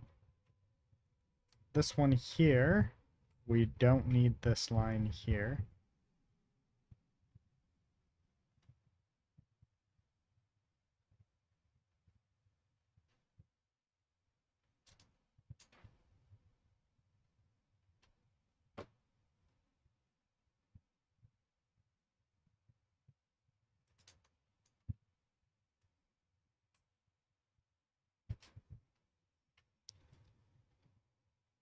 File. I really wish that it would go back to the exact same folder I saved to last time. That'd be like a great quality of life thing.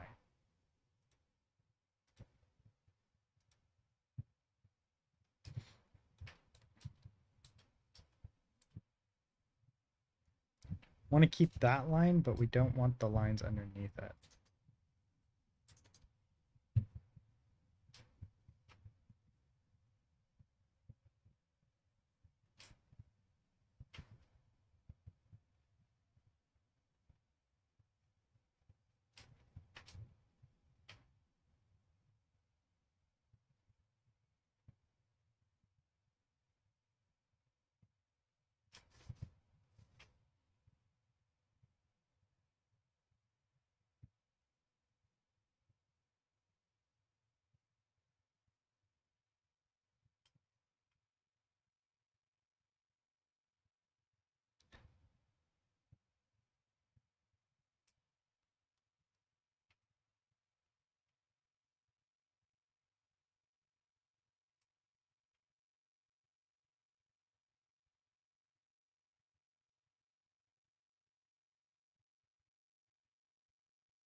I think that line doesn't make sense either.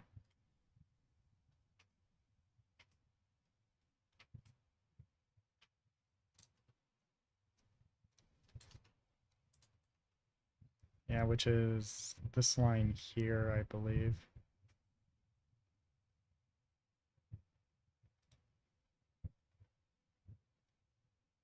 Wait. Oh, okay. It's this line right here.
I think that's all the internal lines that matter.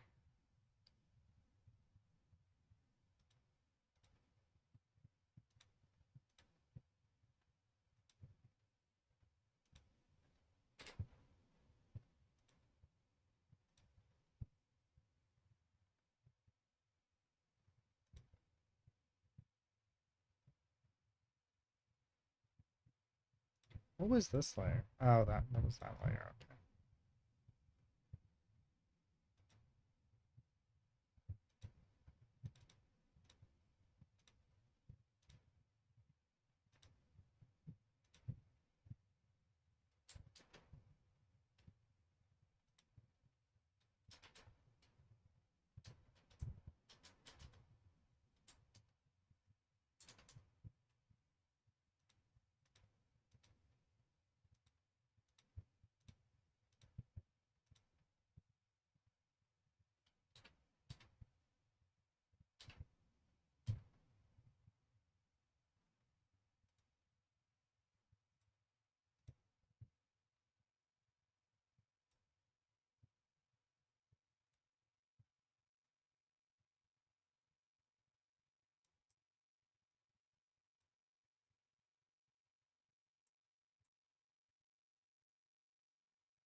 Hmm.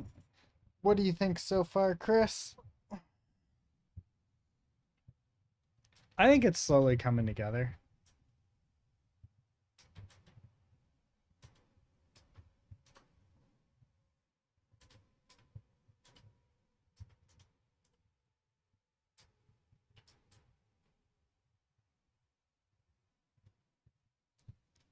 Do you think it has that anime art shine to it?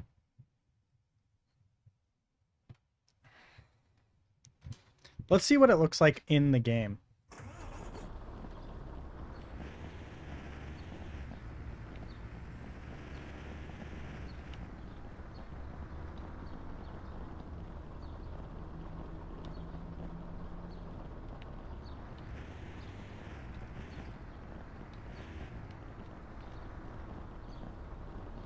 Yeah.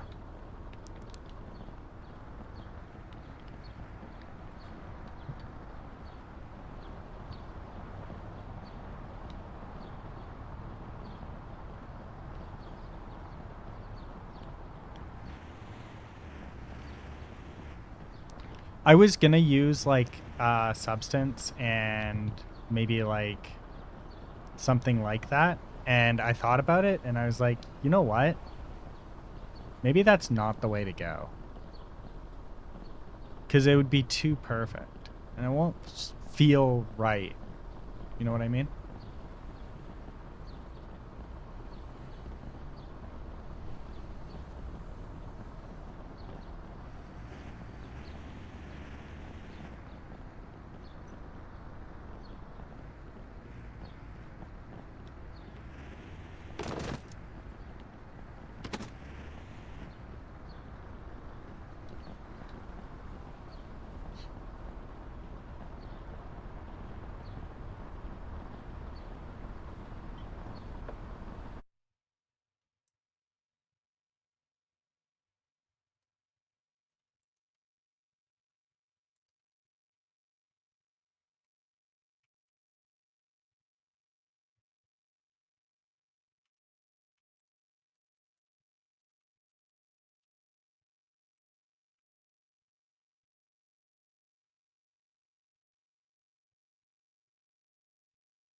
I want to say it's this one here.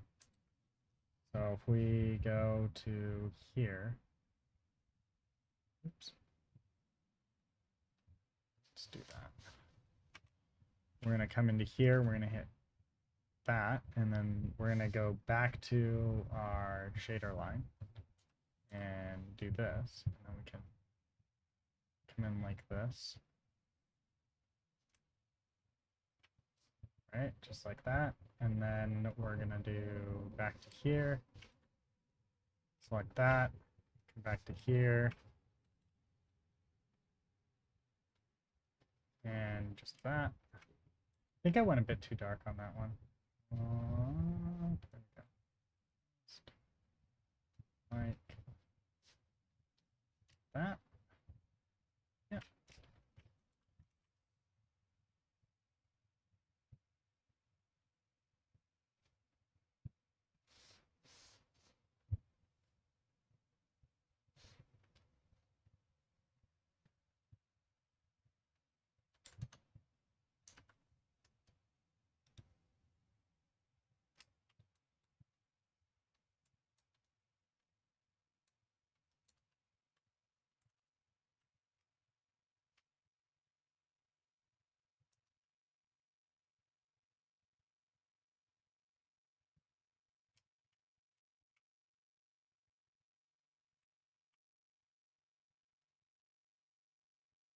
Oh, right. I forgot to do that.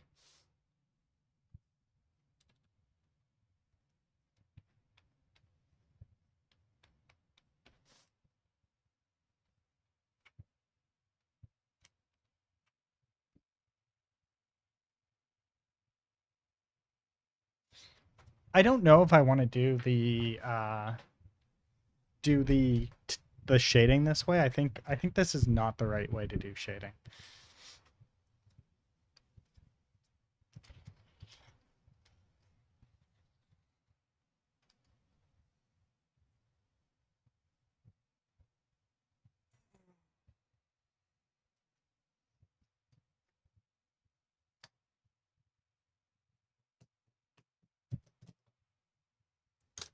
Yeah, let's do a different kind of shading.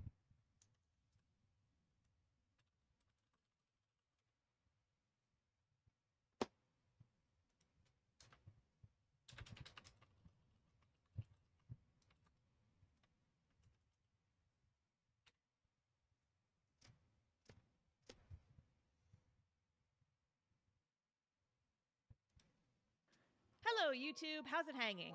I've got kind of a different video for you today. One of my old recycled TikToks I uploaded here recently has been doing the rounds and doing very well, actually. And with an increase of subscribers and views comes an increase in the number of people asking me how I do certain things in my art. Of all the questions I've been getting, one that has been consistently frequent is, how do you color? So while I don't typically do full tutorial videos, I decided that this was one worth pursuing so that instead of doing a haphazard run through of my methods every time someone asks me on a live stream, I can just send them a link to this video. So, yay, coloring tutorial time. Let's go. A few things I want to know before we begin. First and foremost, in case you weren't aware, I am a comic artist. Comics have been my main endeavor since I was a teenager. I have a webcomic that I post new pages for twice a week, readcast.comic.com, by the way, wink, wink, nudge, nudge. And I've developed my coloring process over the last decade to prioritize speed and efficiency so I can crank out comic pages and other art faster. Another thing to note is that while yes, some people enjoy taking a slower, more relaxing approach to art, especially coloring, I am not one of those people. If I can't finish a piece in 1 or 2 sittings, it's probably never getting finished. So the speed benefits me by actually allowing me to finish art in addition to saving time. Number 3, not all of the tips in this video are going to apply to everyone, and that's okay. Some of these tools won't be available in the program you're using. Maybe you don't find using the tools I'm going to show you as enjoyable as your own method, or maybe it's harder to adapt them to your art style. And again, that's okay. I'm not really making this as a here's the perfect way that everyone should be coloring ultimatum. This is my personal method, and some parts might work for you and others might not. But I hope that at the very least you'll learn something from this video that will help you in some way, or maybe encourage you to learn a new tool or a new program, or experiment with a new process. Art is about learning and growing by trying new things after all, so let's learn something new. Number 4, coloring is a big topic, and while I could go into things like color theory and how to choose colors and how to get colors to work together, I think I'll be saving that for another video and just focusing on the method that I use to get my colors on the page. So this video is less about color theory and more about color process, if that makes sense. If folks want me to do a tutorial on how I choose colors and that sort of thing, let me know in the comments and I'll try to make it happen in the future. I'm sorry, there is way too much filler on that. I can't. It's a bit much.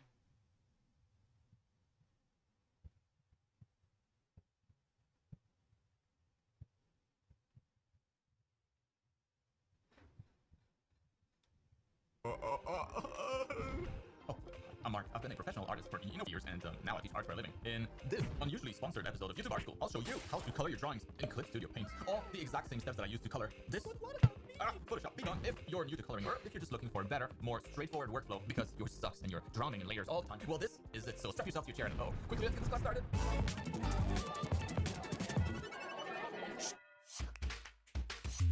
All right, class is in session. Pay attention. Coloring is hard.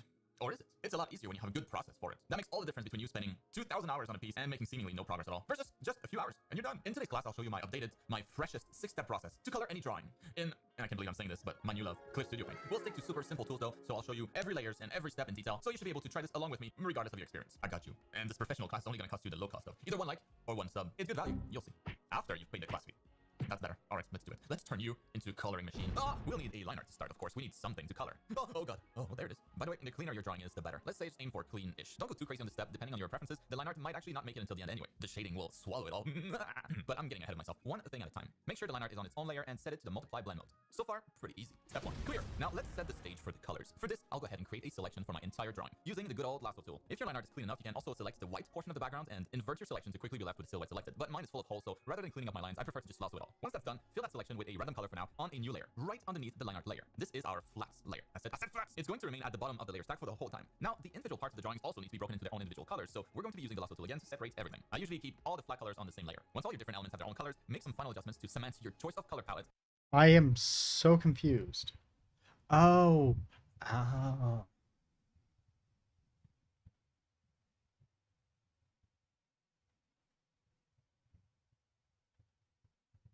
I wonder if I should switch to that. And we're ready to move on to the shading. I have a popular class on how to choose colors at this step, so check that out if you're not sure how to go about it. I'll put links to all the classes I refer to in the video description. And actually, we can still adjust those colors later, so no worries. But I'm happy with this. Like gold and pink, that will do. Step 2, clear. Shading time. Every step on its own layer. So let's duplicate the flats layer to get a base for the shading layer. I want this layer to be all white though, so let's go ahead and adjust the luminosity by bringing up the hue panel, or by going into the edit menu, tonal adjustments, and selecting it there. Then let's set that layer's blend mode to multiply, which will make the white disappear. Multiplying white has no effect, so it looks transparent. If I paint using black on the other hand, well, we'll be able to see something. I don't want to be able to paint outside of my silhouette though, so let's select lock transparent pixels here. Click. Now I can only paint within my white silhouette that I started started with. Much more convenient. And well, it's time to go to town on the shading. But first, I like to hide the flats layer for the step and lower the opacity of the line art layer so that we can focus only on shading and not be distracted by a bunch of other stuff. Starting on the big shapes first, ignoring the details, I'll use a big soft brush paired with the lasso tool to get something going. I'm also using a custom brush that I made that's part of my advanced painter set if you're interested. Works great in Clip Studio Paint. Link below. The trick with shading is to think of all the parts as simple volumes. The torso, for example, is like a big cylinder, so I shade it like a cylinder and repeat this process for all the big pieces, then the medium ones, and then the details. Once again, I have a detailed class on the topic, so go check it out if you need it. Link in the description again. Now it's also good to start thinking about your lights at this step, but we're not going to shade any particular lighting. That's important. The shading and the lighting are two very distinct steps in this method, and the finished shading should look like a sort of ambient shading as if the character was outside on a very cloudy day with no sun. And notice that I'm not darkening any part of the outfit. It's important everything is shaded the same, using a consistent range of values. If you want something to be darker, edit it on the flats layer later. For now, imagine the shading is all the same white matte material. Now then, I don't need the line art anymore, do I? My shading layer is plenty enough. Begun! And with that, step 3, clear. It's cleared the way for my special announcement about my complete art education program. All the skills that allow me to create characters, design them, shade them, color them, etc. Everything you would need to be able to draw anything your mind can imagine, I teach in great depth in the program. Check the coupon in the description of the video for a massive discount valid until the end of the month only to celebrate reaching 12,000 students, which is absolutely insane. There you'll also find a link to the program. Okay, this is I think I got some of this. Okay, so I think for this I'm gonna actually try a different technique that's similar to what he was just doing. So I have this, right, and we'll leave that. We'll leave this because this just tells me which ones I wanna shade, right? Okay, so if I come in here, all I really want to do is take this, and then I want, I guess, a pencil maybe?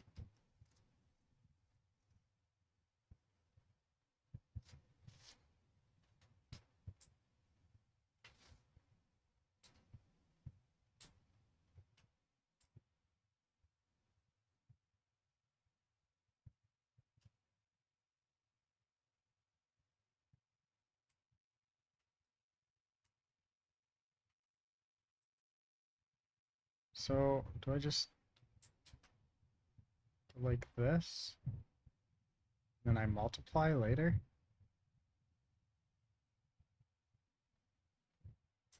I don't like that brush. God damn it. Oh, wait. Brush. I think this is what I really want. Oh, this is nice.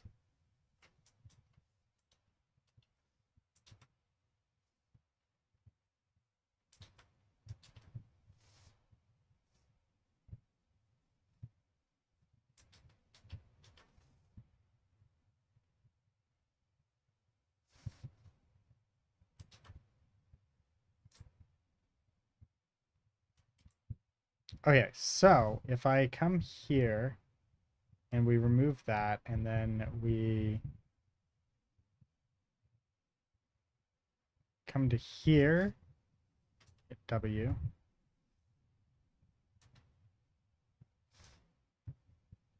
Oh, we can do multiples. Oh, it's beautiful.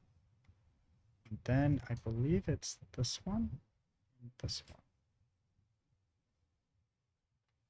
Okay, then we come back to here and we go to brush, and then we can start doing this. Right? Actually, let's do this. We can go big now. Just like this. Oops. Ah.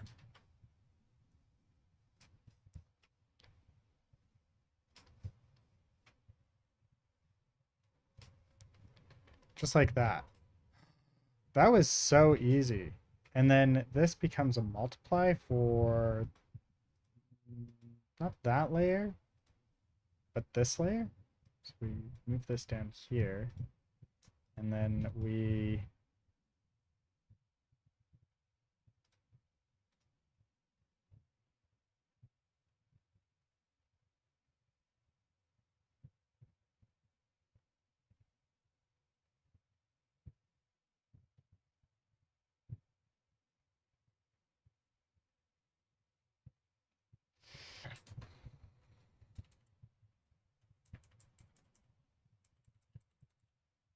It's good value, you'll see. After you've paid the class fee. That's better. Alright, let's do it. Let's turn you into a coloring machine. Ah, we'll need a line. ish. Don't go too ahead of myself. Let's also silk as well. I said flat. It's going to remain at the bottom of the layer, especially keep shading. I have a popular class on how to choose colors at this step, so check that out if you're not sure how to go about it. I'll put links to all the classes I refer to in the video description. And actually, we can still adjust those colors later, so no worries. But I'm happy with this. Get a base for the shading layer. I want this layer to be all white though, so let's go ahead and adjust the luminosity by bringing up the hue panel, or by going into the edit menu, tonal adjustments, and selecting it there. Then let's set that layer's blend mode to multiply, which will make the white disappear. Multiplying white has no effect, so it looks transparent. Oh, it's... Oh, okay. So we go to here.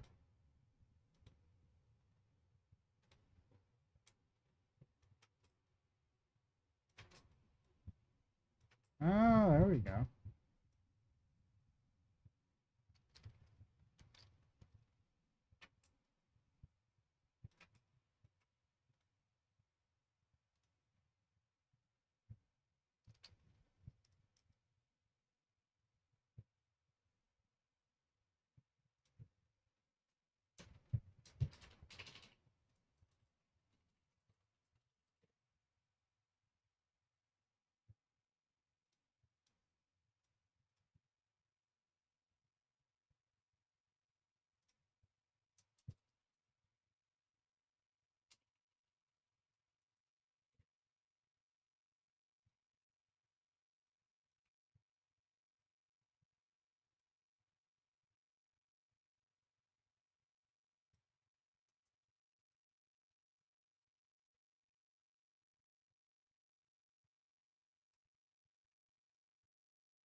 Hmm.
Let's see what this looks like.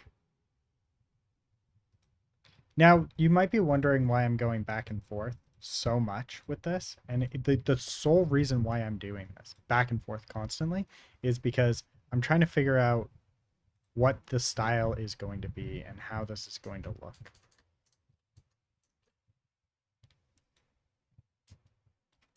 That looks much better.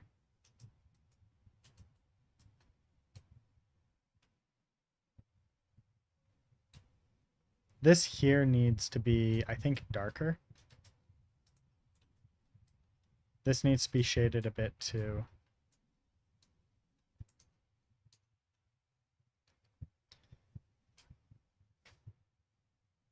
Ah, damn.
Do, do, do, do, do.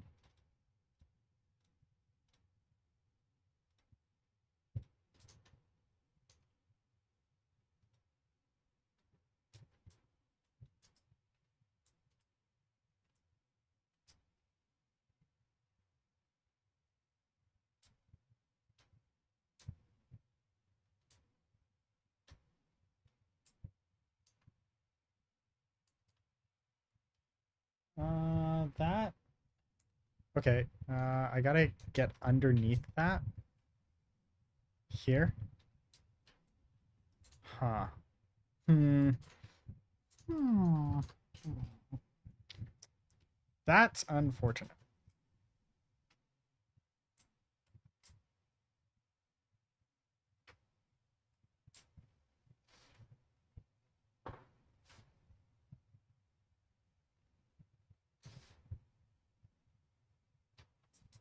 Oof.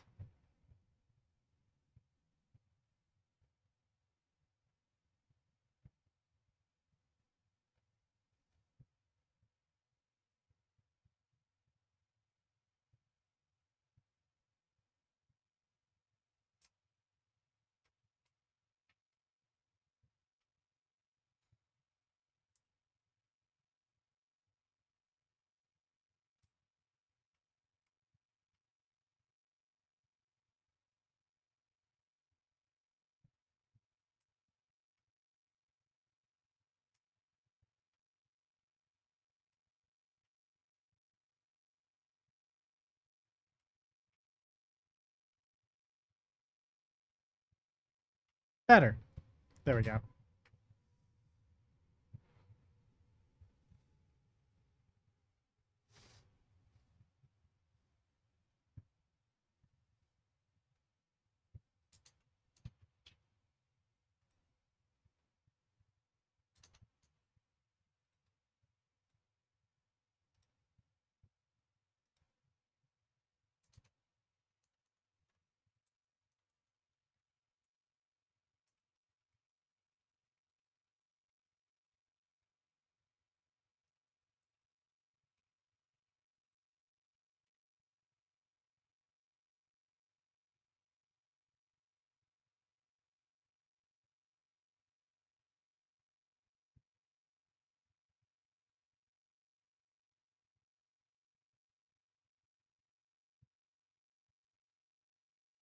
Hmm.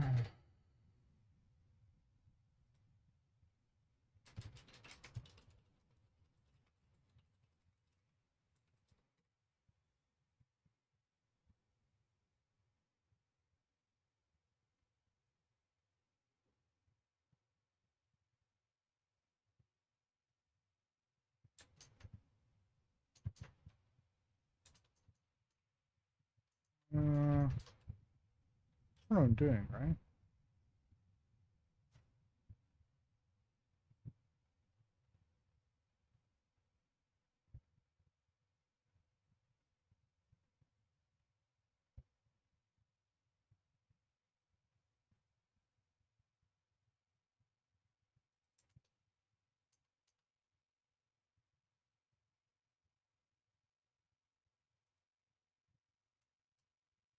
Alright, so this is an old picture that I did. I'm using this as an example to show you how I would save out files. So whenever you're saving out your file as a JPEG or flattened image, you don't want to save as like you would in some other art programs. Instead, you would use export single layer. So we choose the type of file you want from here. So I'm going to choose the JPEG, and then we'll just save this out as test. Because if I hit JPEG, it's going to save over this one. I already have one that's already JPEG. Save as test.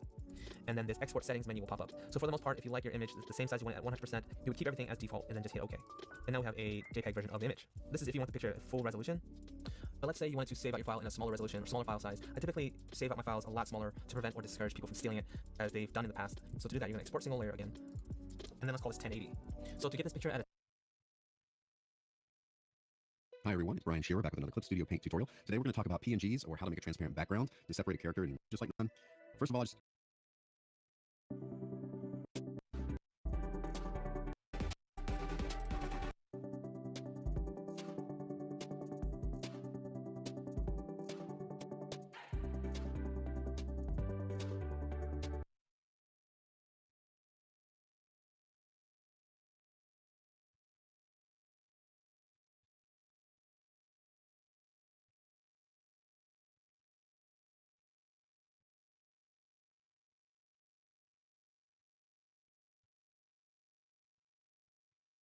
Okay, so there's no way to quickly export. Good to know.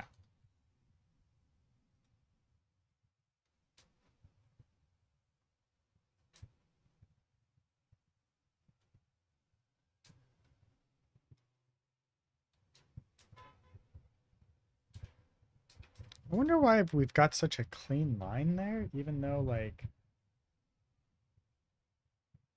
we're very obviously screwing with this. Actually, where's the...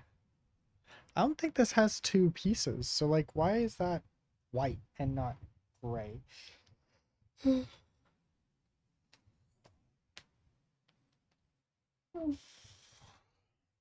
Hmm.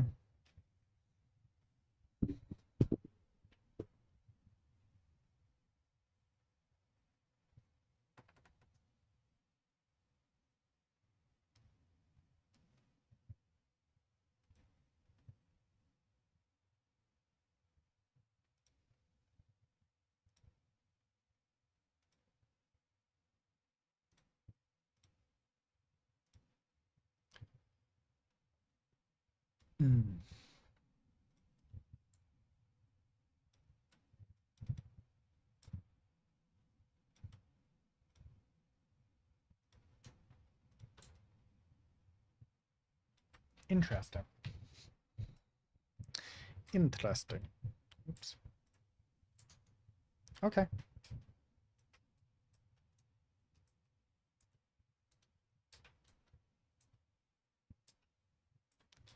That is the weirds, but I suppose whatever.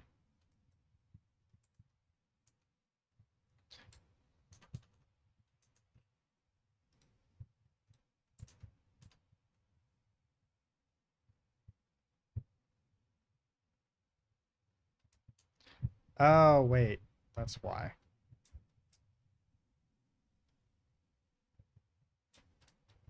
I don't know. Yeah, that's so weird. Okay.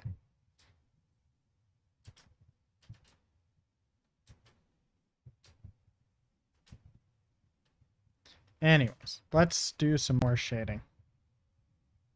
Where'd I put my pencil?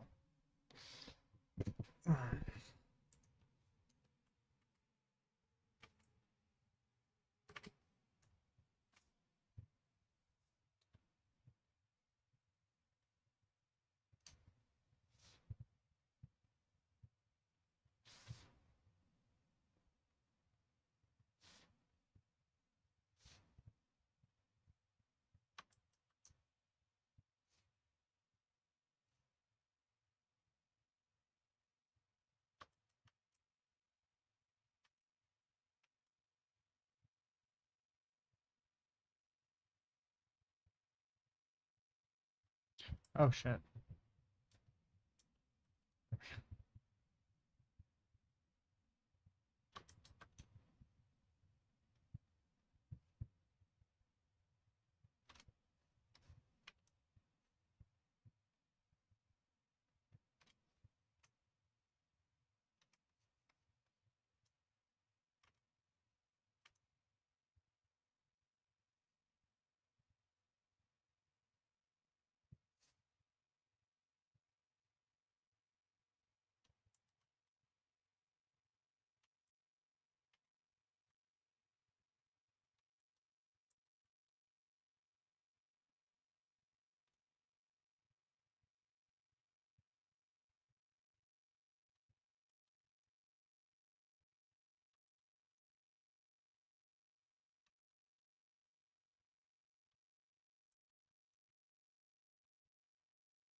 Okay, whatever.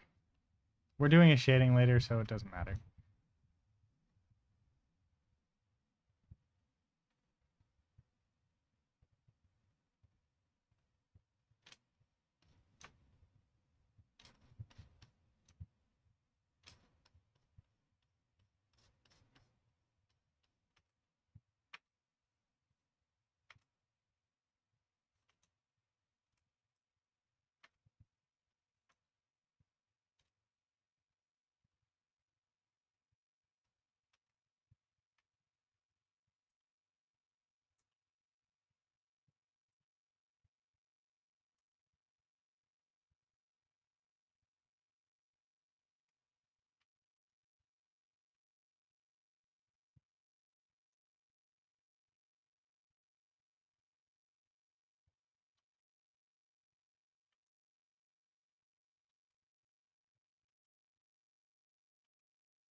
Look at that. That works. It's adding depth. Like the depth is actually there, but it is adding it. Oh, I got one that needs some more there.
Oh. I think I'm gonna do the line art a bit different next time. Maybe the line art should be hand drawn in something like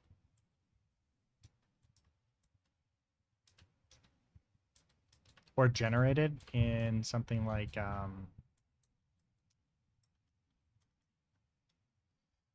I don't know. Maybe I can generate it in like Substance Painter and then export it as like a base color.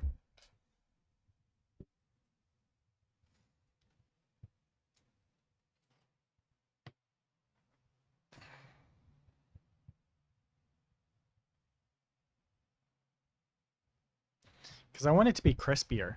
The line art from whatchamacallit is kind of garbage.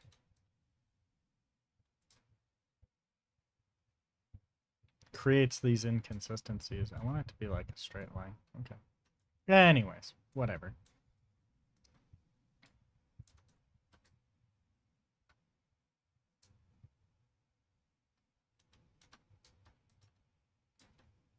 I don't remember what was going on here.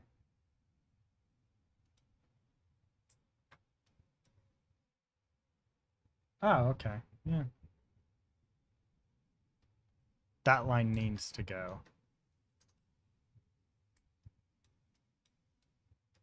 That one right there. Mm.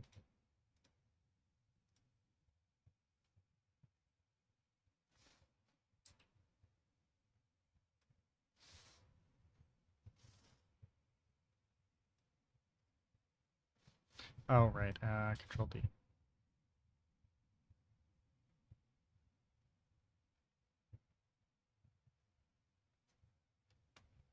It doesn't look bad.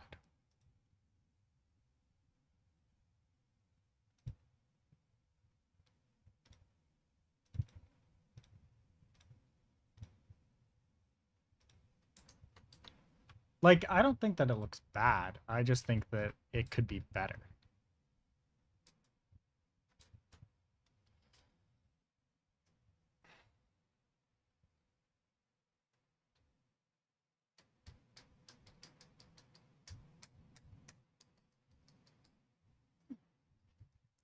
I think this section here needs to be redone. It doesn't fit.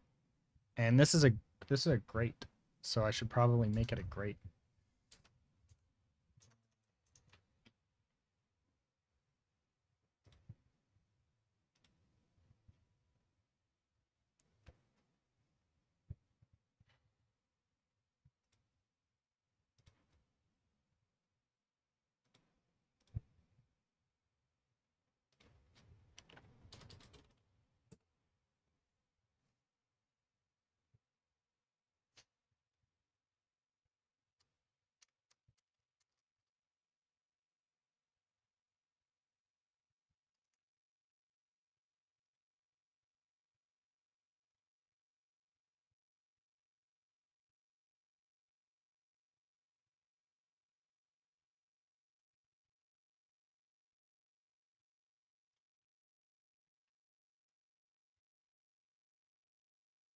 Do, do, do, do, do.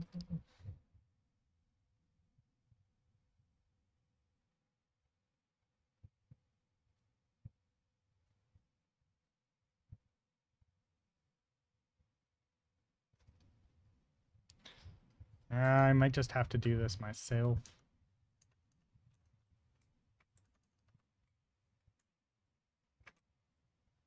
Okay, so this one specifically here, we want to duplicate this layer.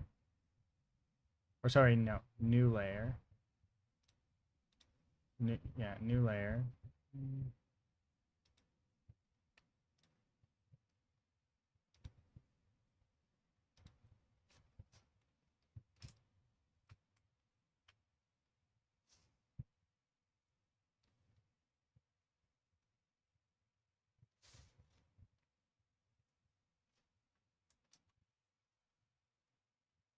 Hmm.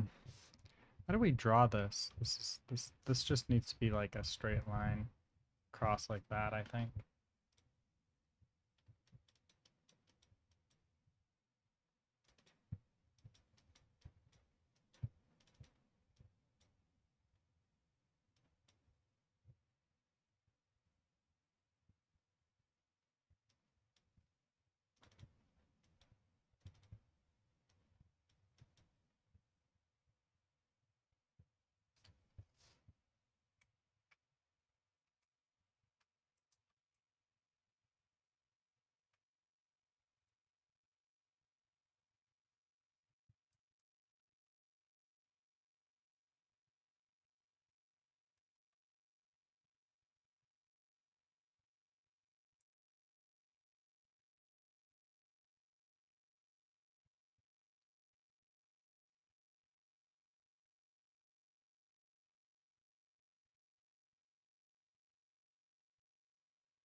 I feel like there's a better way to do this.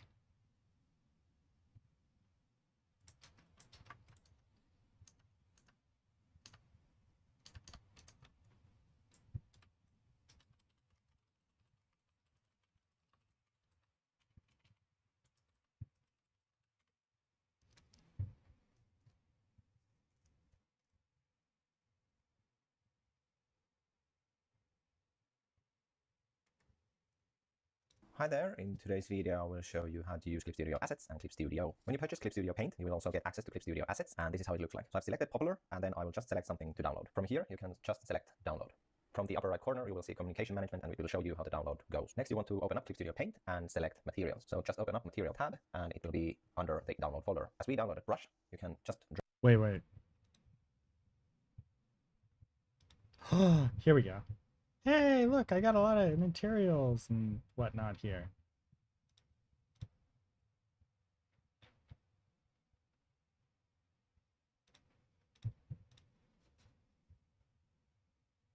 The animated rose just raided me? Damn. Damn.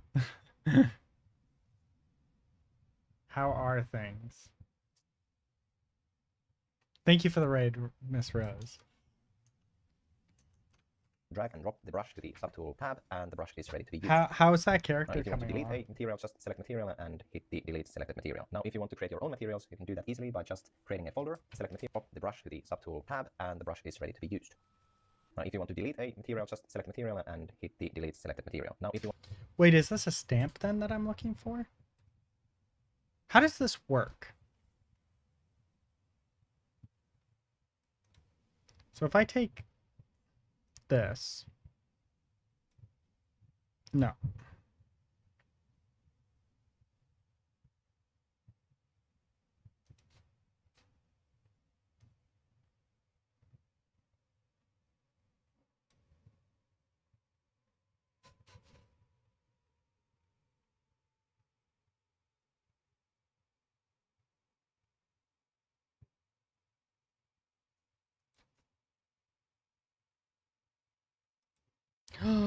There we go.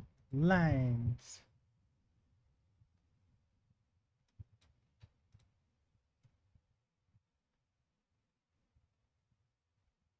I said lines. Those are dots.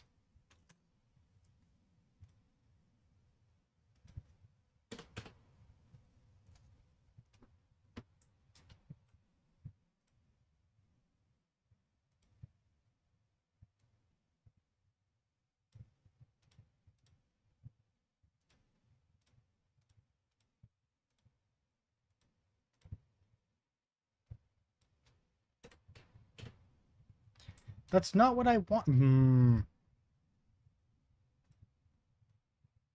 Okay, so it's still giving me dots. That's always good time. Good times.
There we go. Okay, so that's largely useless. That's not what we want at all. Can I just do this?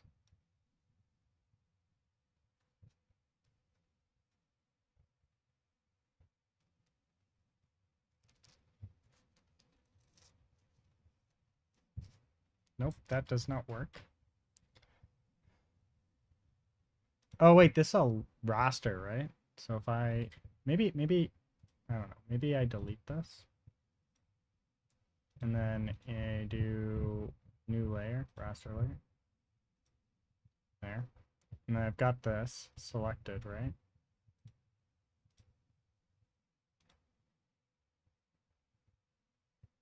And then what we want to do is come to here.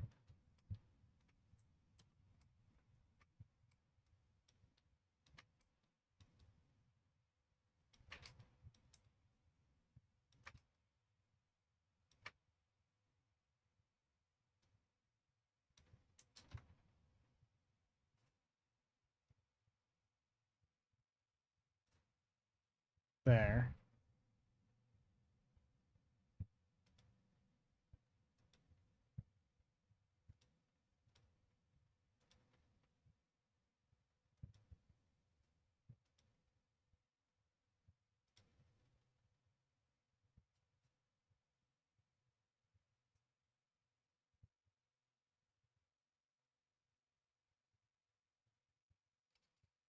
Hmm.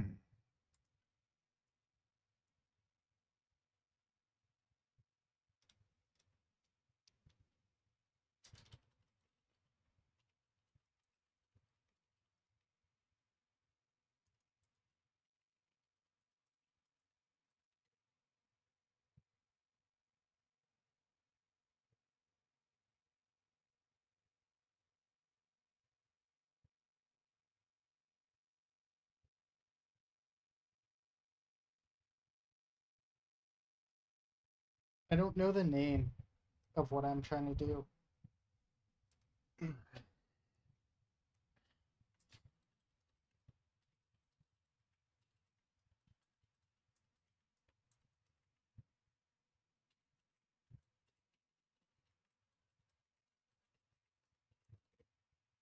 My character is going well. Sorry for the late response. I did a.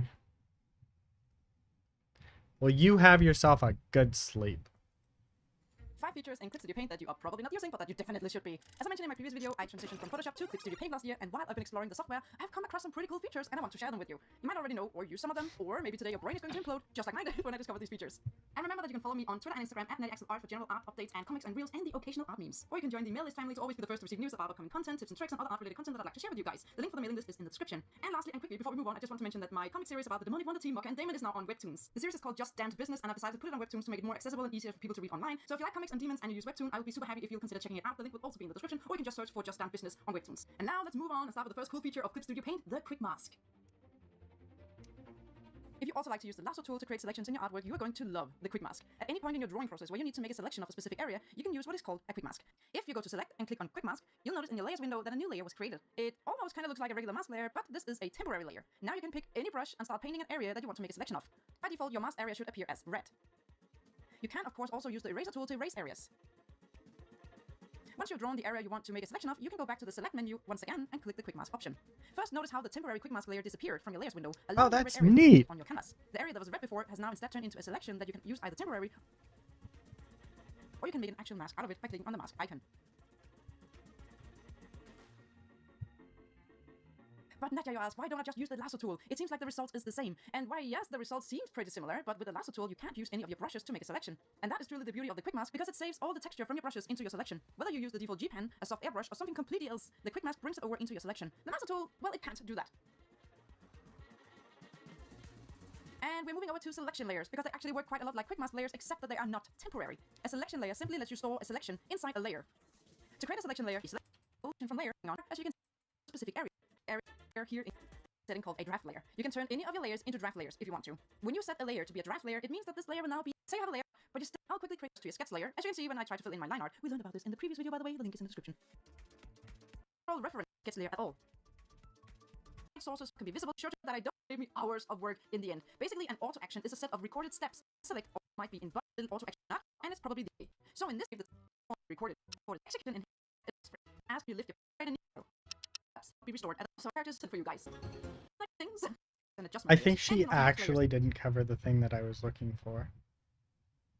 Flat color layers that I initially had on this file. So now, even though I'm working from just one single layer, which is the merge character.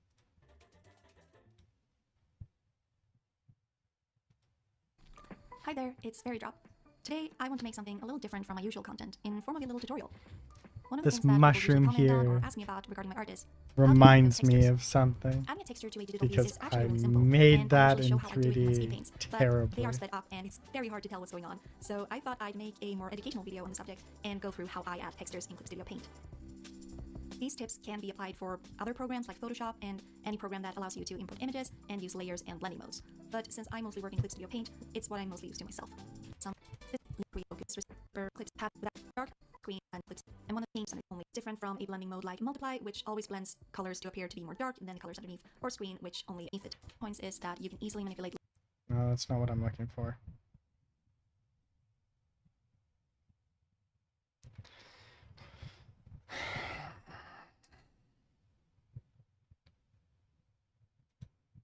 Hello, welcome to today's video where I'll be covering my webcomic process in Clip Studio Paint. In the previous video, I went over how color mechanics is. Today I'll be discussing materials and reusable assets and how you can make your own. Links to additional tutorials and information for everything mentioned in today's video will be down in the description. When making a webcomic, relying on pre-made assets can help you save time and prevent overworking. These can be pre-drawn textures, patterns, speech bubbles, etc. There we go, Webcomics patterns. use materials like these, and it's a habit I recommend for every artist interested in making comics. Clip Studio Paint comes with lots of materials that can be used freely in webcomics.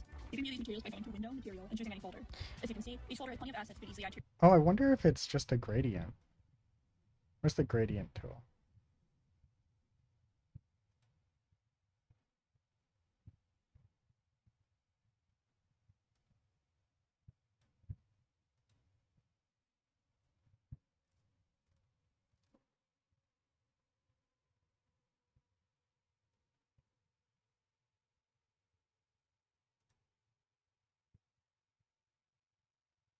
It's not the gradient tool.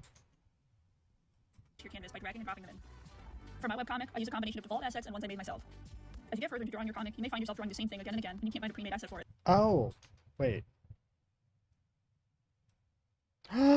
There we go. How do I rotate it?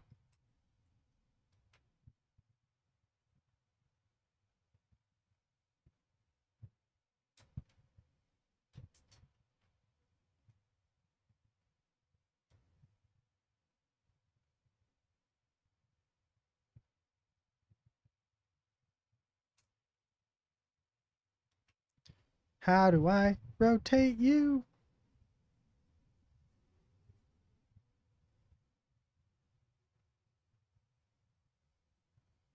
Okay, I want to rotate you. How I rotate.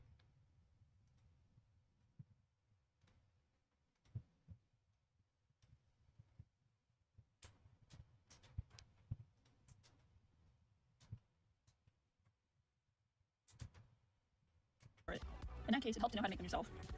Further into drawing your comic, you may find yourself drawing the same thing again and again, and you can't find a pre-made asset. I use a combination of default assets and ones I made myself. As you get further into drawing your comic, you may find yourself drawing the same thing again and again, and you can't find a pre-made asset for it. In that case, it helps to know how to make them.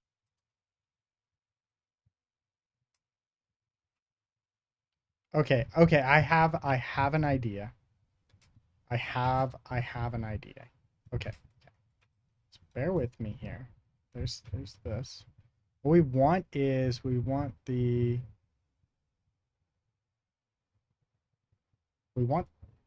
this here. This is fine, right? Because we've got the layer, right? So then if we drag in the one that we want, which is this one, yeah, and then we deselect that, and then no, we did this wrong. I did this wrong. Okay, so I deselect, then I drag in this, right? And then what I do is I like this. And then I need to twist this entire thing, right?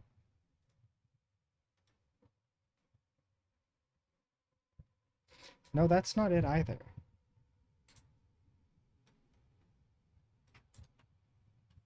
Yourself. Before making any assets, you'll need to know how to register a material. Your material image, the appropriate boxes based on what you intend for it, and then click OK. When an image material is placed on the canvas, you can make additional adjustments to it under the tool property panel. You can choose which adjustments are visible in this panel, like the layer. One of my favorite assets to use are texture overlays. By overlaying a texture on top of your art, it can add some visual interest or make it look more traditional. In the next episode, I'll be going over how you can make custom textures from scratch. So if you prefer to use something already available, there are lots of textures in the monochrome until you like. From there, switch the layer mode to overlay and lower the opacity. Once the texture has been placed on top of your canvas, fit it over the art until it's positioned how you like. From there, switch the layer mode to overlay and lower the opacity so the texture blends in with your colors. Once you've learned how to make assets for yourself, your work will be more cohesive and the possibilities for what you can accomplish are endless. Don't be afraid to make materials out of anything that might help you out. As you can see here, I've created custom brushes with different head angles for some of my characters to help with planing pages. Making any assets, you'll need to know how to register a material. And to have it, I recommend for every artist interested.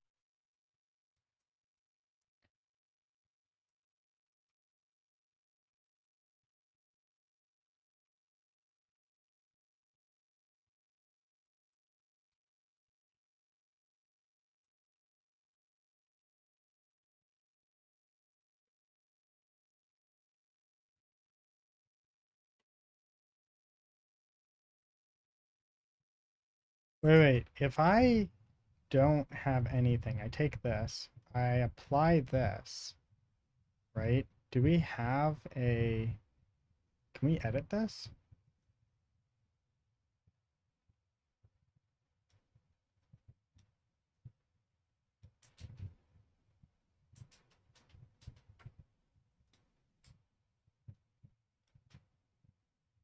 Okay, so let's try this again. We pop this in, right? And then we want to scale it down.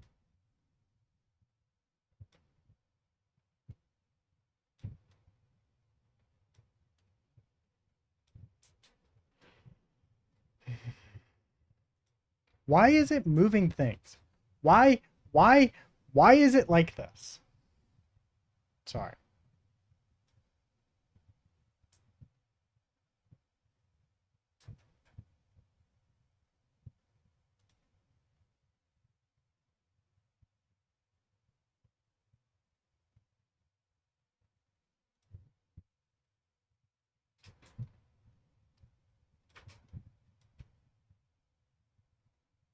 Okay, this is it.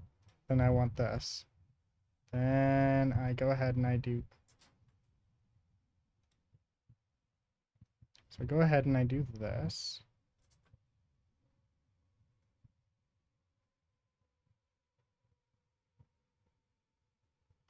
There's my selection, right? No, that's not quite what I want.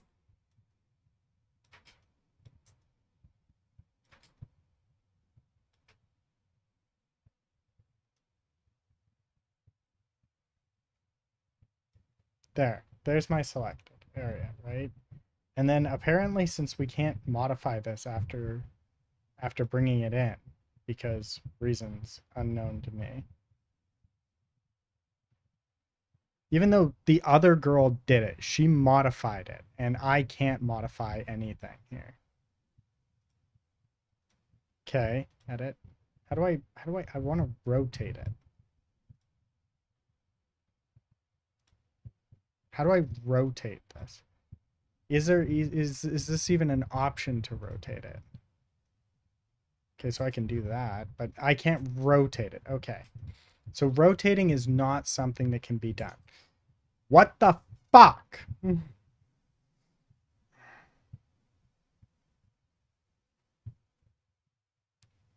Come on. Why does this have to be so goddamn difficult?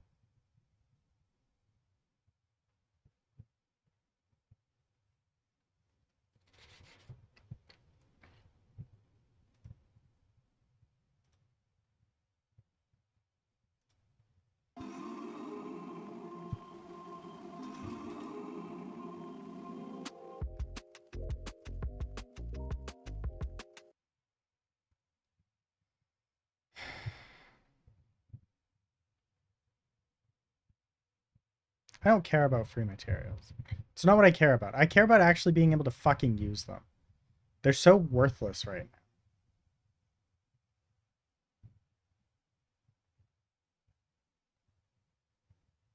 I think the answer is that you just they're just not worth using. I'm gonna spend like 6 hours potentially maybe finding out that the Clip Studio Paint just fucking can't do materials to save its goddamn life.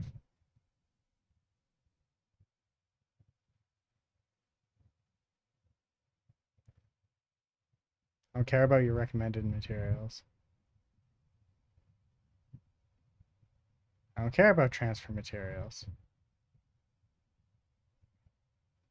Don't care about that. Don't care about that. Fucking just I wanna work with materials here. Recommended materials. Fucking useless shit. Save your money. I don't care. Seamless. Clip Studio Paint. That doesn't tell me what we're looking for. Tutorial. Create your own custom brushes. I don't care. Add a color. I don't care. Master mode. None of this is useful.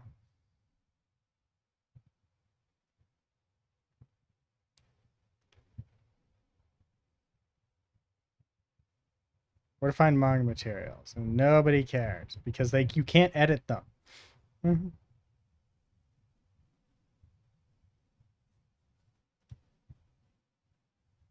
guys, in this video I'm going to show you where to find manga materials in the Clip Studio Paint application. But first of all, I just want to mention this application on your and tap to text for the manga panel.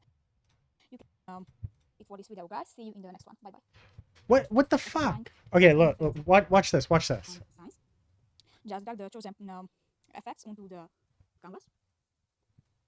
So that's pretty much it. Why is she able to edit hers, but they won't let me edit mine?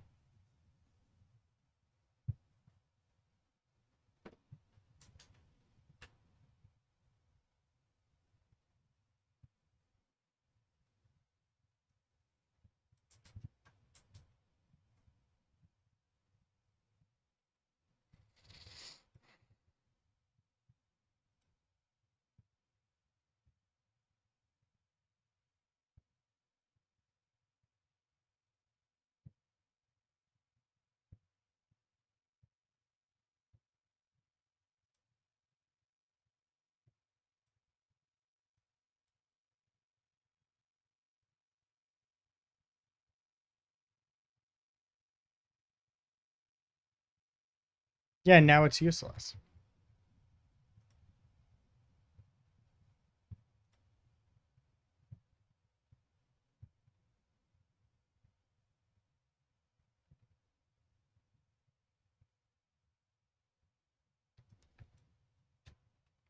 Look at that. The lines are going in the wrong way. And you can't change them because it's useless. It's fucking useless.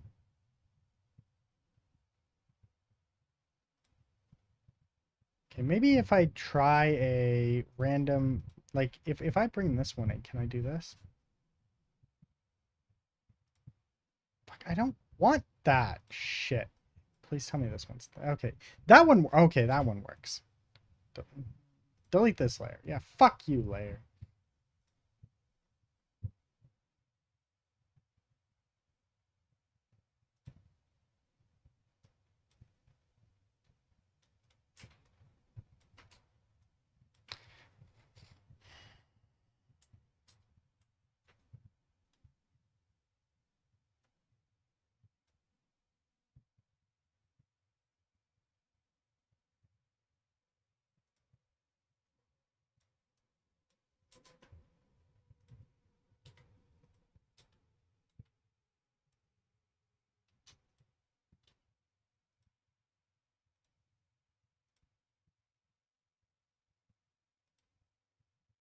Okay, so these here, these materials here, the monochromatic materials, are actually useless. They serve no purpose.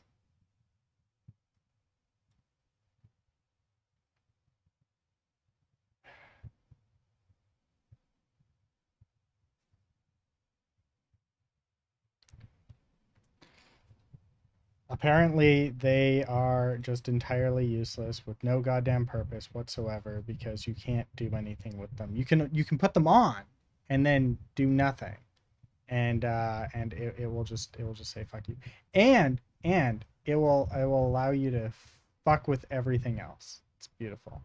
Everything else gets fucked when you use them. Don't use them. They're useless. They're worthless.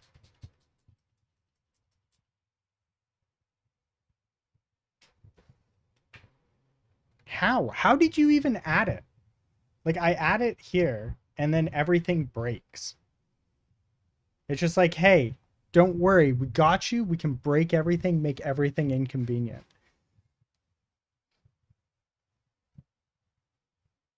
So I add it.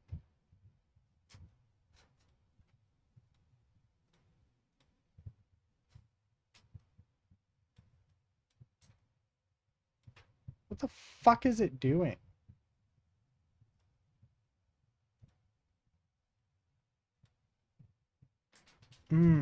Okay, there we go.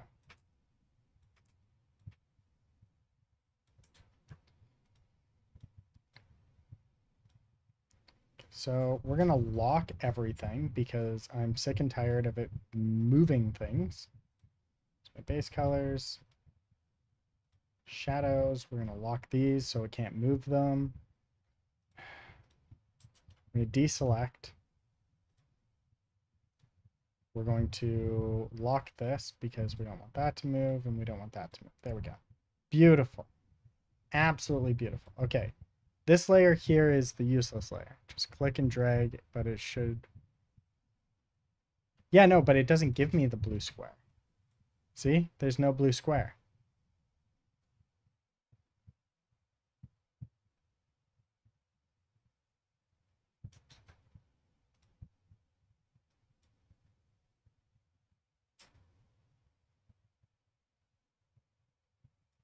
It applies it as a mask.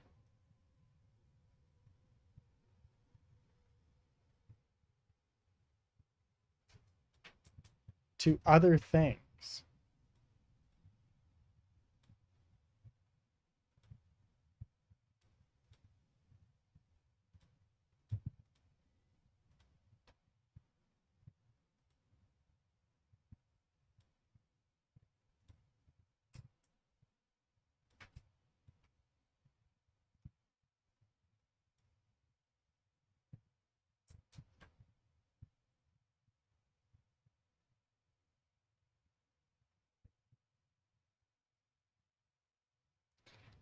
it's on. I'm trying to put it on a blank layer.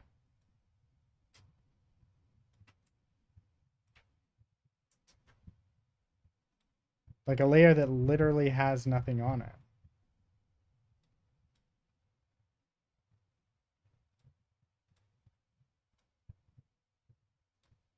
Here, right? We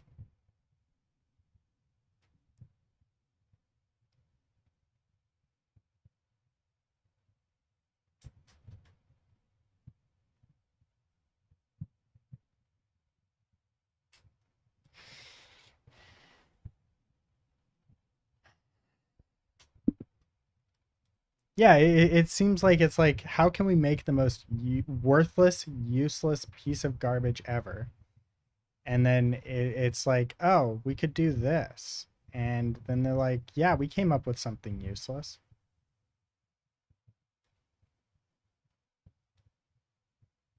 Now I don't even get, oh my god. Now I don't even have a background anymore for this. I'm not seeing anything at all. It just is progressively getting more and more useless.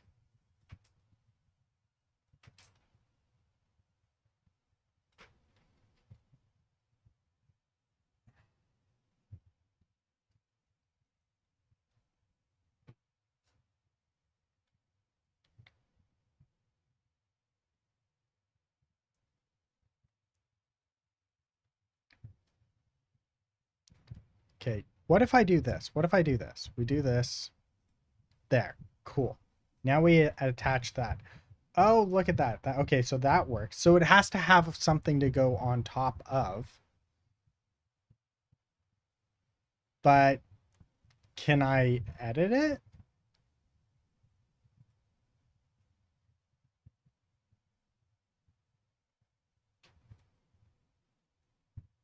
How do I rotate it though?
Yeah, so if I come down to like, actually maybe a texture.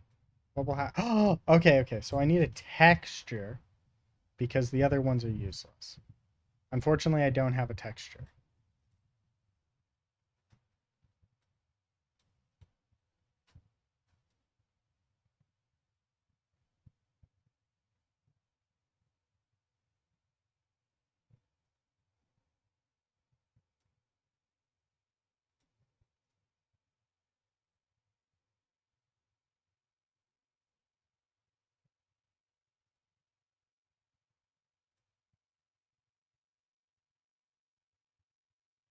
I don't want a barcode. Fuck your barcodes. Is this one even editable? None of these are down. Yeah, none of these ones are downloaded. Are gradients gonna work? Okay, gradients do work. It looks like gradients work. Okay. So it's just the basic ones. They don't work.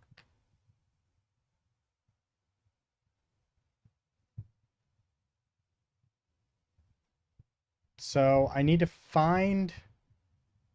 go buy something in order to get this to work because Clip Studio Paint is stupid.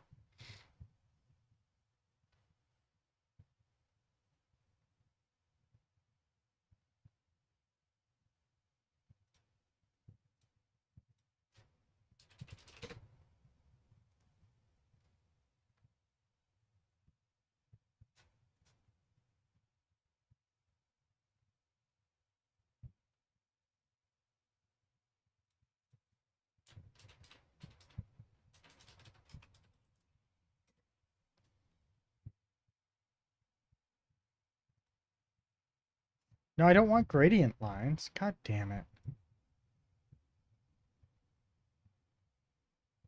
I have no idea.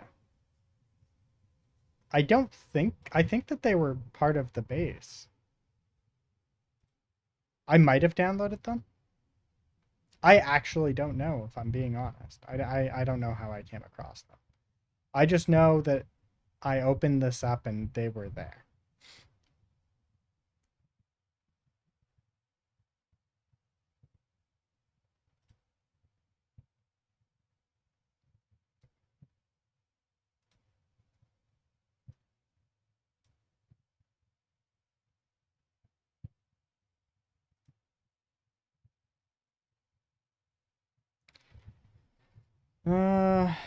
These could be useful. I'm gonna download these because they're free for now.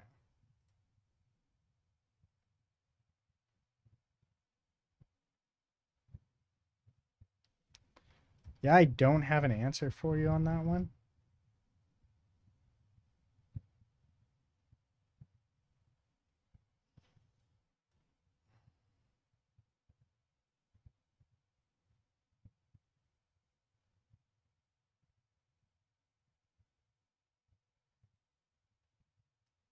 I wish I had an answer.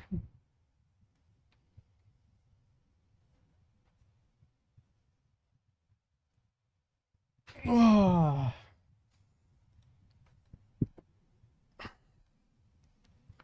I wish I had a lot of things.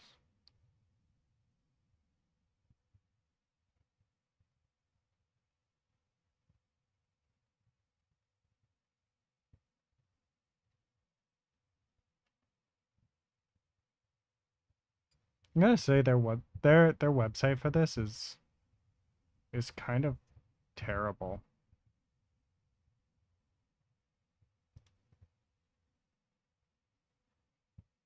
Mm.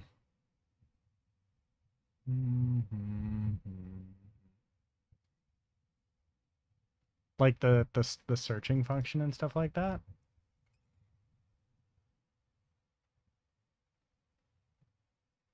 Is not particularly great.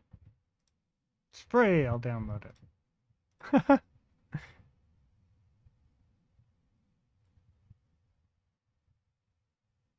uh,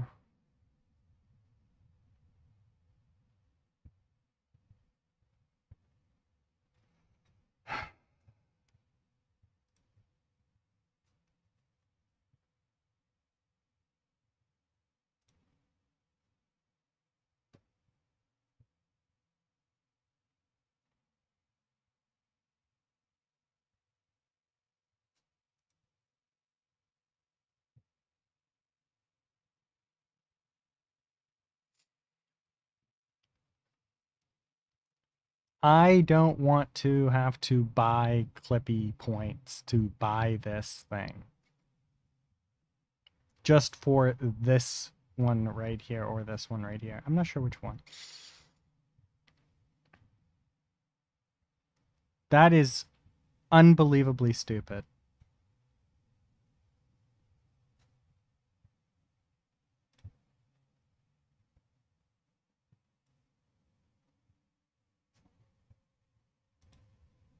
This one here might work.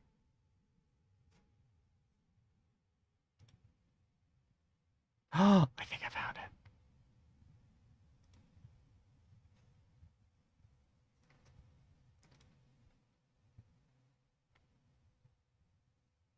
Where do they show up? It's under patterns? Okay.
Okay, this one's not going to work.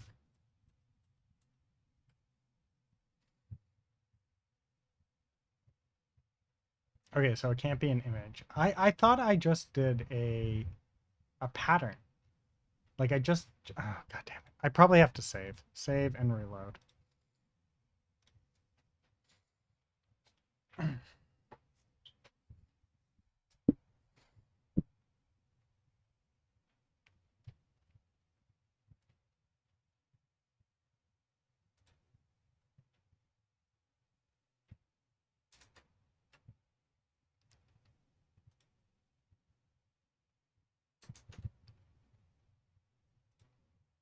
There they are. Okay. So mine were explicitly part of Clip Studio Paint, apparently. Okay, so which one was this? some random Korean name. Okay. Let's see if we can find them. Is it a Korean name? Right? Is it this one? I think it's this one. Yeah, it was this one.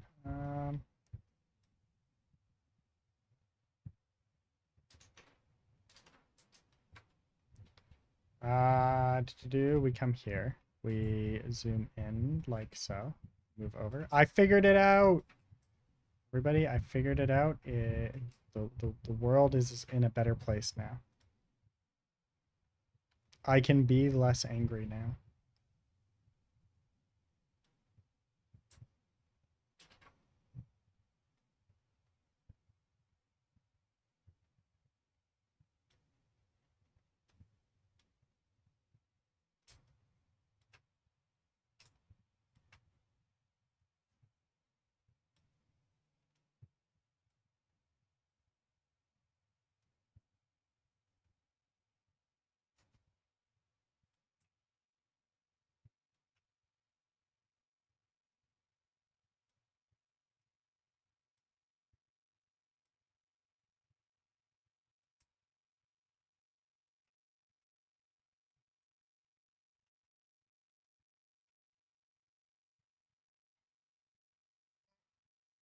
Got it.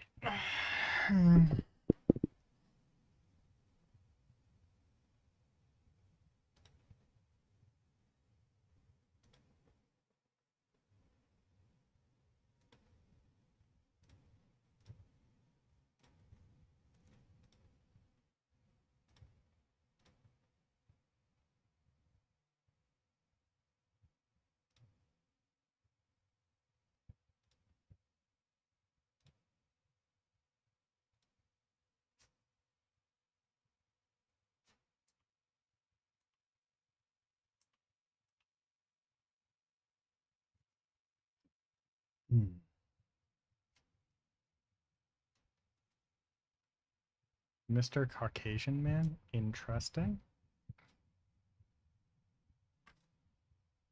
Oh God, no, no, no. Why does this hate? Okay. Oh wait, right. This isn't the one that we have for that. I think it was pastel. Yeah, this one here.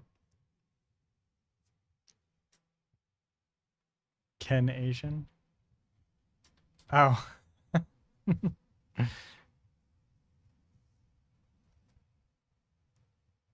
But I'm not Asian.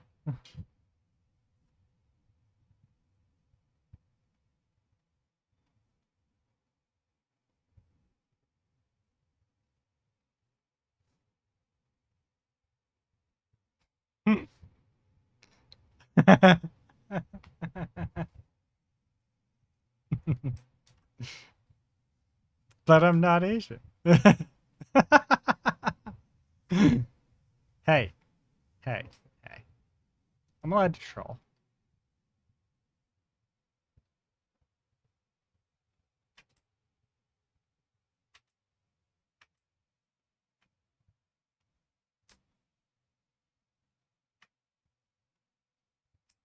There we go.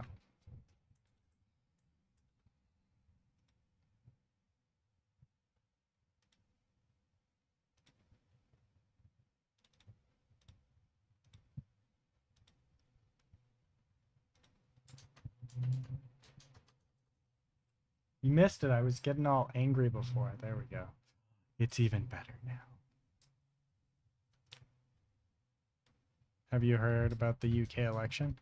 I heard that somebody lost. Oh, I forgot to re-enable the yeah, this one here we're gonna get rid of. We don't actually like that at the end of the day. The background color, wiki-doo-doo, there's the shadows. There we go. I heard something, I think it was the Conservatives lost or something like that. I don't actually really know what team lost, but the incumbent lost. And they have new government over there. 14 years of no labor. It's really been 14 years? You guys had one government for 14 years? I am actually shocked and amazed that they lasted 14 years. How do you have a single government for 14 years? You guys had different people come in and out of that government though, right?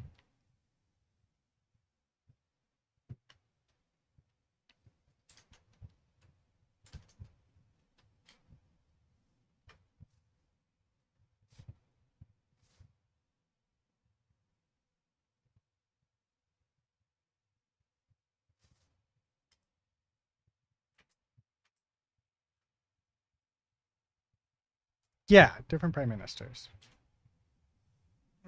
I can kind of get it then. A little bit.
Is this not straight or something?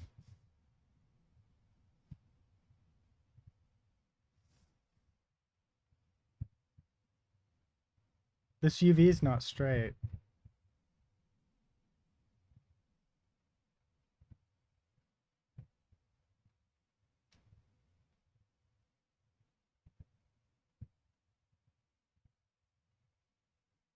What the fuck is going on here?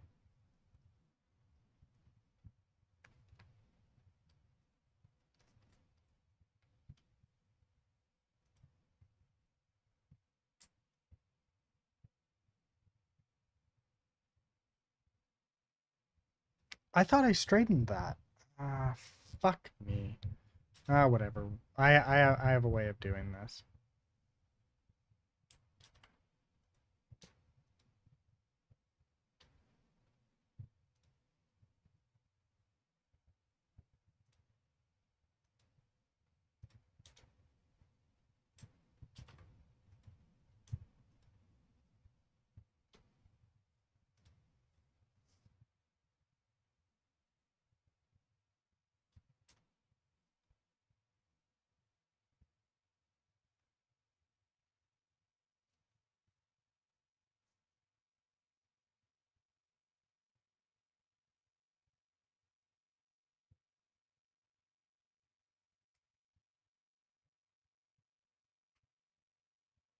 I thought that was a while ago.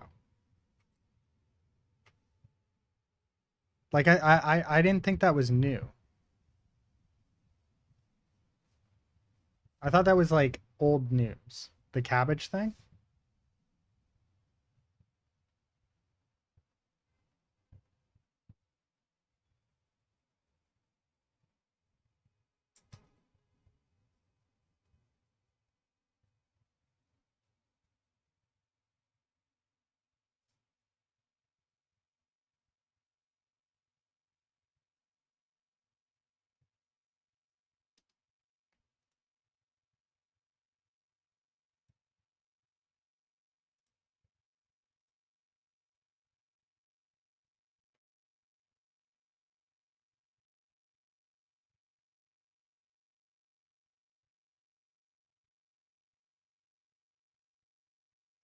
Oh yeah, no, I'm wholly aware that you guys are in the middle of a shit show down there, or over there. Yeah, over there.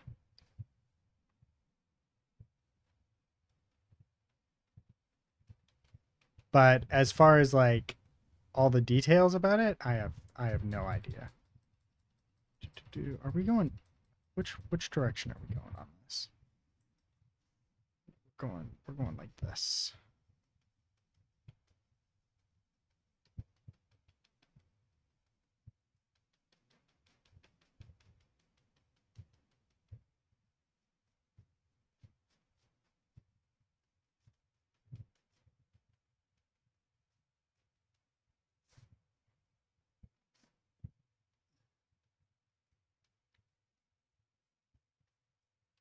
And then we want to blend, right? Where's the blend thingy? Blend.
Hmm. That's really upsetting.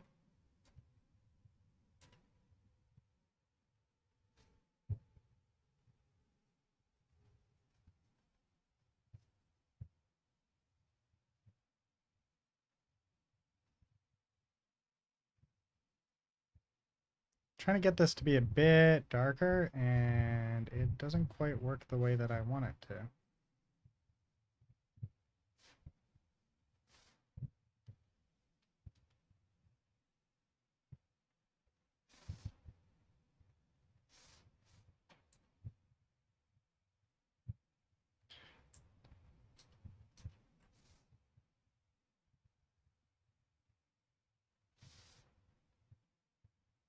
Fuck, I didn't see what that was. Oh, sup, Manadona. Thank you for the raid. Much appreciated.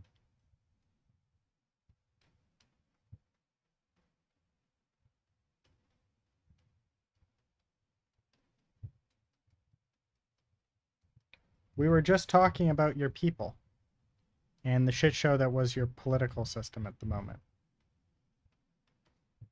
And the cabbage. Cabbage. All the cabbage.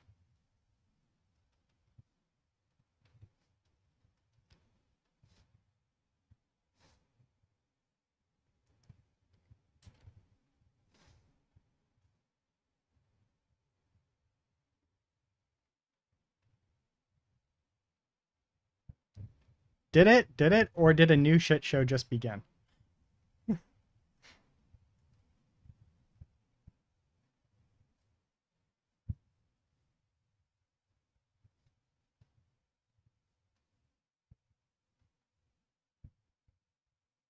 Are you sure a new one didn't just start?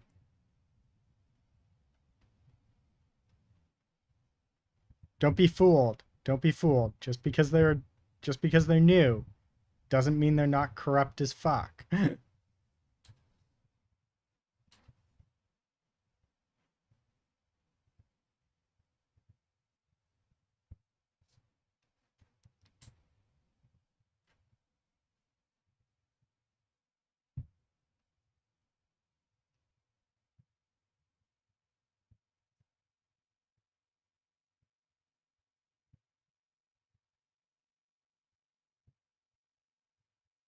What?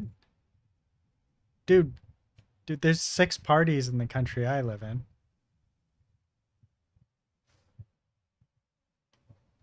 Is it 6?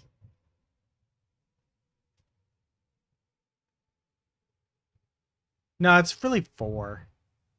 Oh wait, no. It's what? Quebec Bloc, Liberal, Conservative, NDP, and Green. 5. And then we've got some independents.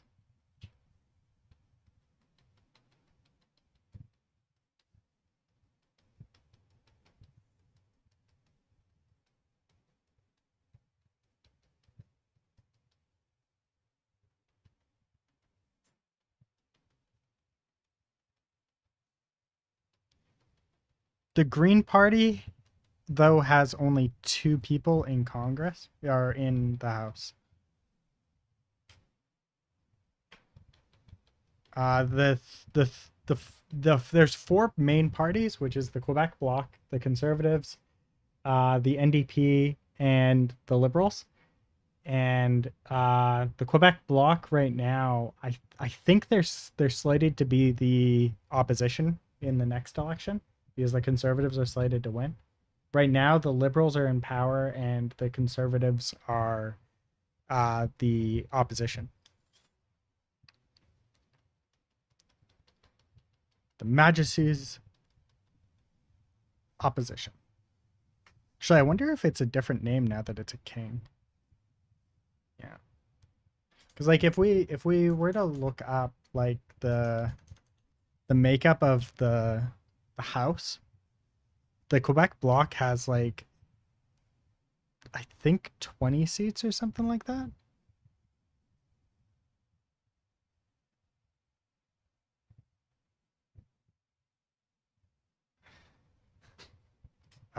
You guys don't have as fun colors as we do. We have orange. We have orange, 2 blues, a green, and a red.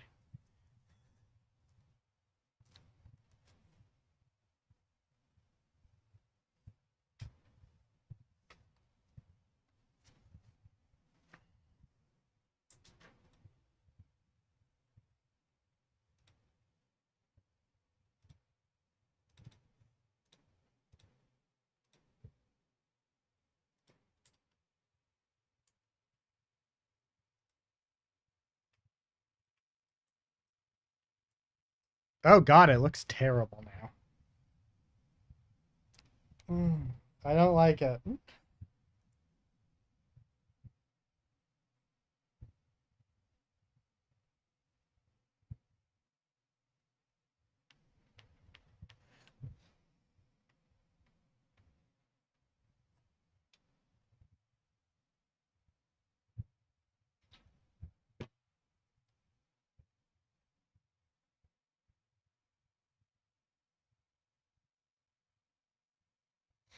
There's not enough texture in the rest of it then. Right? Like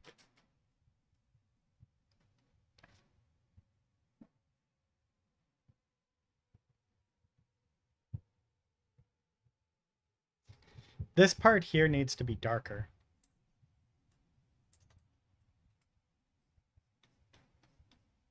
So this needs to be darker. This needs to be lighter. How would I lighten it up?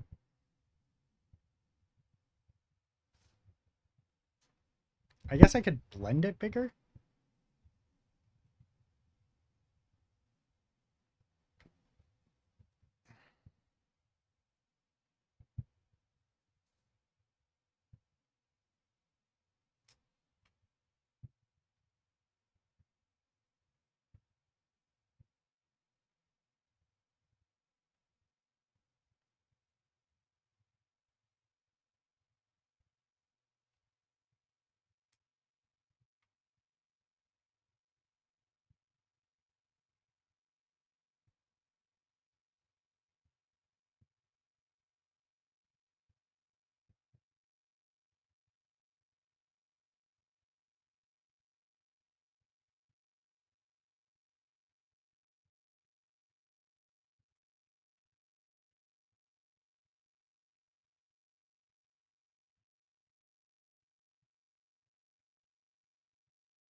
up here it's, yeah, up here it's fine. It's just down there for some reason it's not.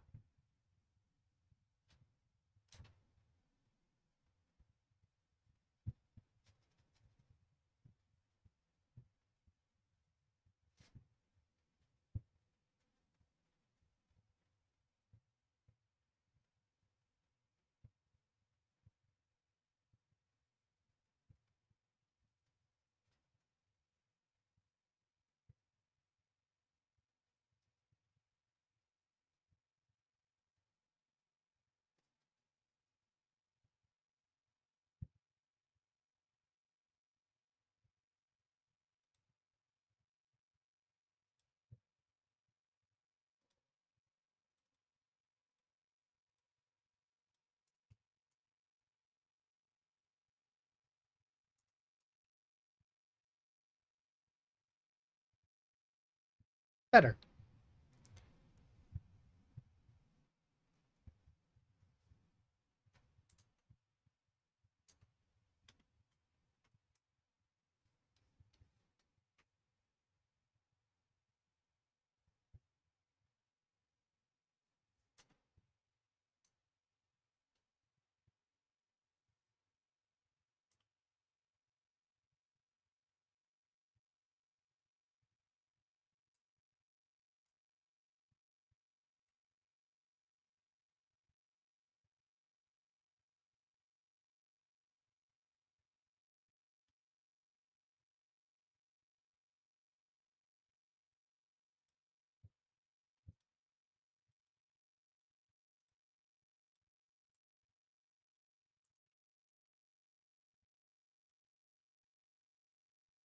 That's better, yeah.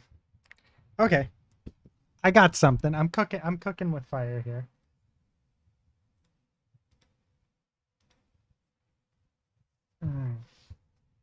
Gotta add a little bit of texture to here and then here as well.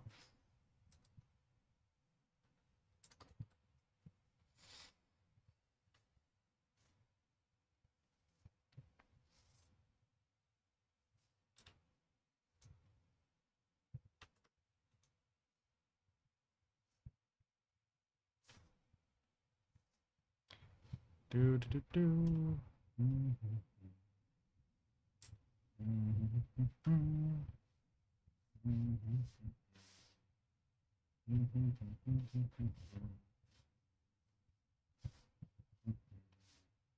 Oh, no, that's not quite what I want.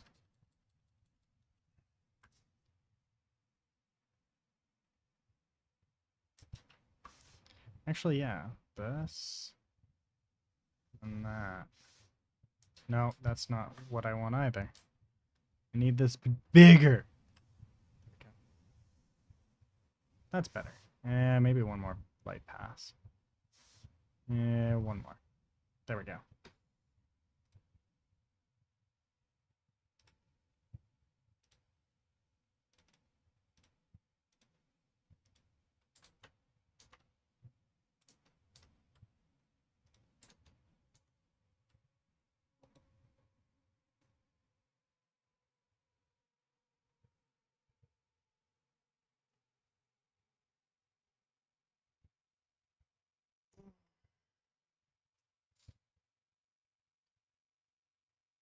Welcome back.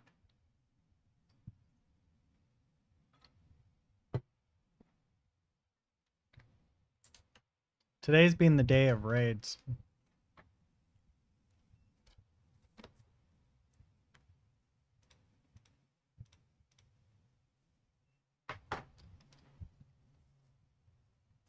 What do you think of it, Manadona?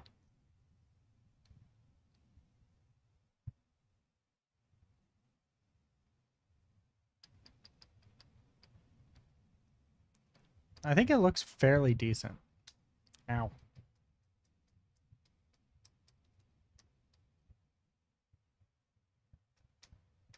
Yeah.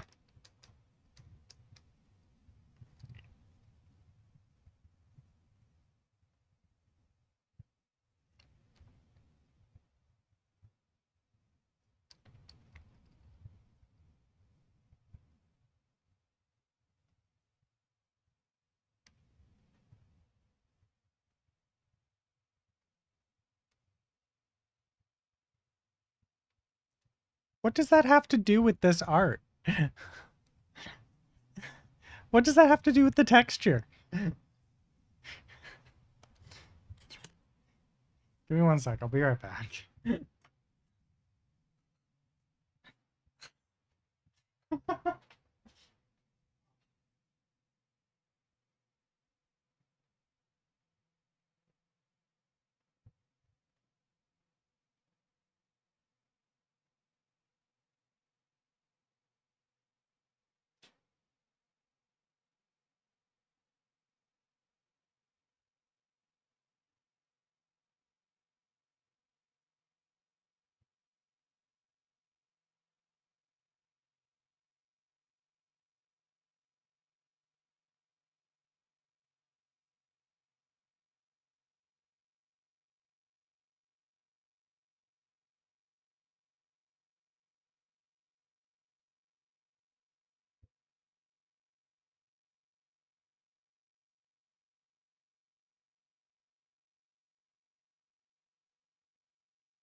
Oh, thanks, Chris. Show me the texture. It's right in front of you.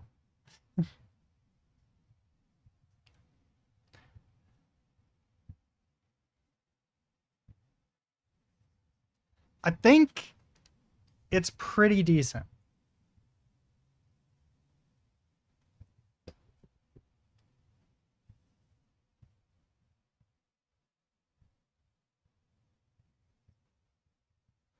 Yeah, I think it's pretty decent.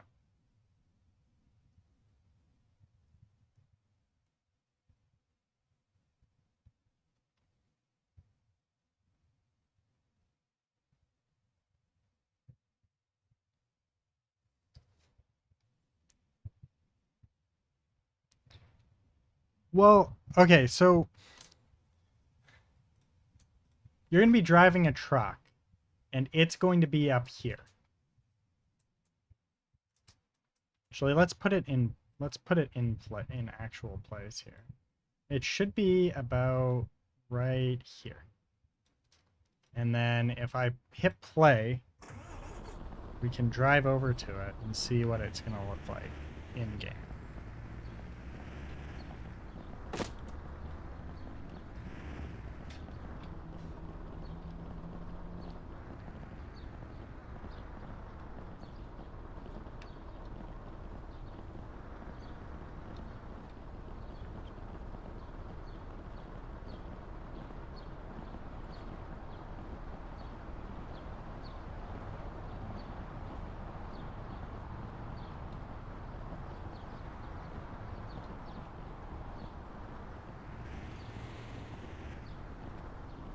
I'm pretty happy with it so far. I think I need to add a little bit more color to the sides. Like right here. I think we need to add a bit of color maybe. But Maybe not even? I don't know.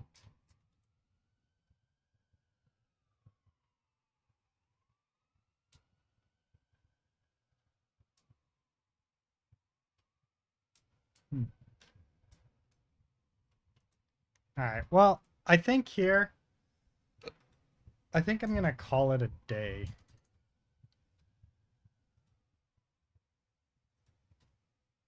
And go raid somebody.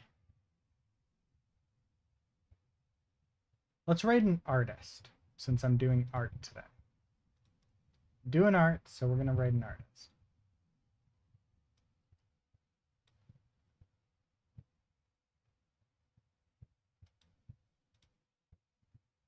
Anybody got suggestions for an artist to go raid?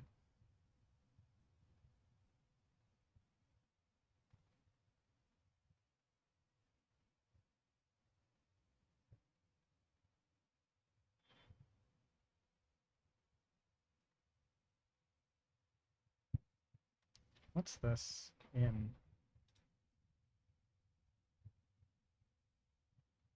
The windows do have a shine. It's just hard to see because they're in shadow.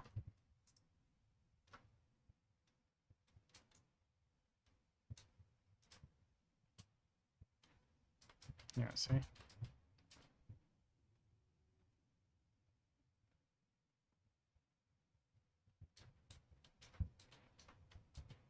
I might want to switch out the... I've got a different one that I can use as well for this specifically. And I might switch it out with maybe this one. There we go. But I don't know. I don't know why it's very blue. But as you move around, it will show different shines. I could also go straight for something like this.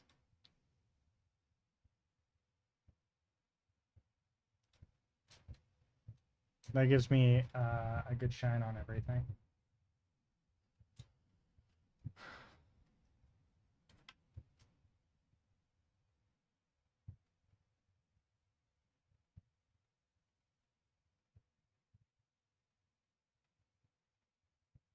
I haven't started playing with the window. The actual glass part of it, I haven't refined that yet. This is just like I threw this on and it's good enough for the time being. But I don't think that I like it 100% for the end game. Right? That will need some refinement. It also it looks a little different here than it does in the actual engine itself. This is I might need to not do certain things.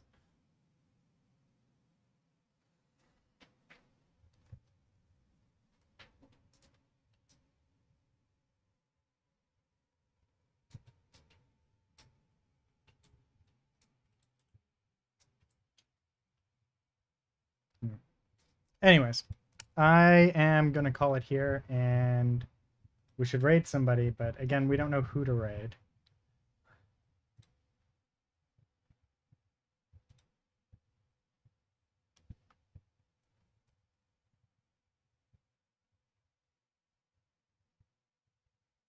I want to raid somebody too big. Not that we have a massive viewership or anything, just Munglow? Who?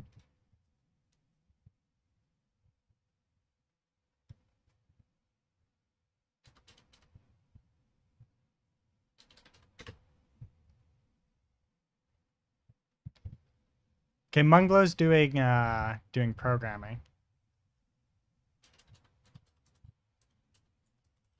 I wanna raid an artist.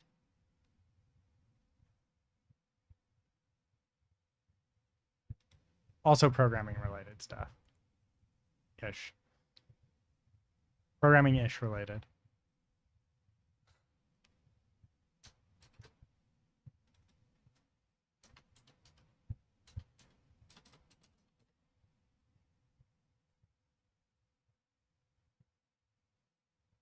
Sure. We can raid this person.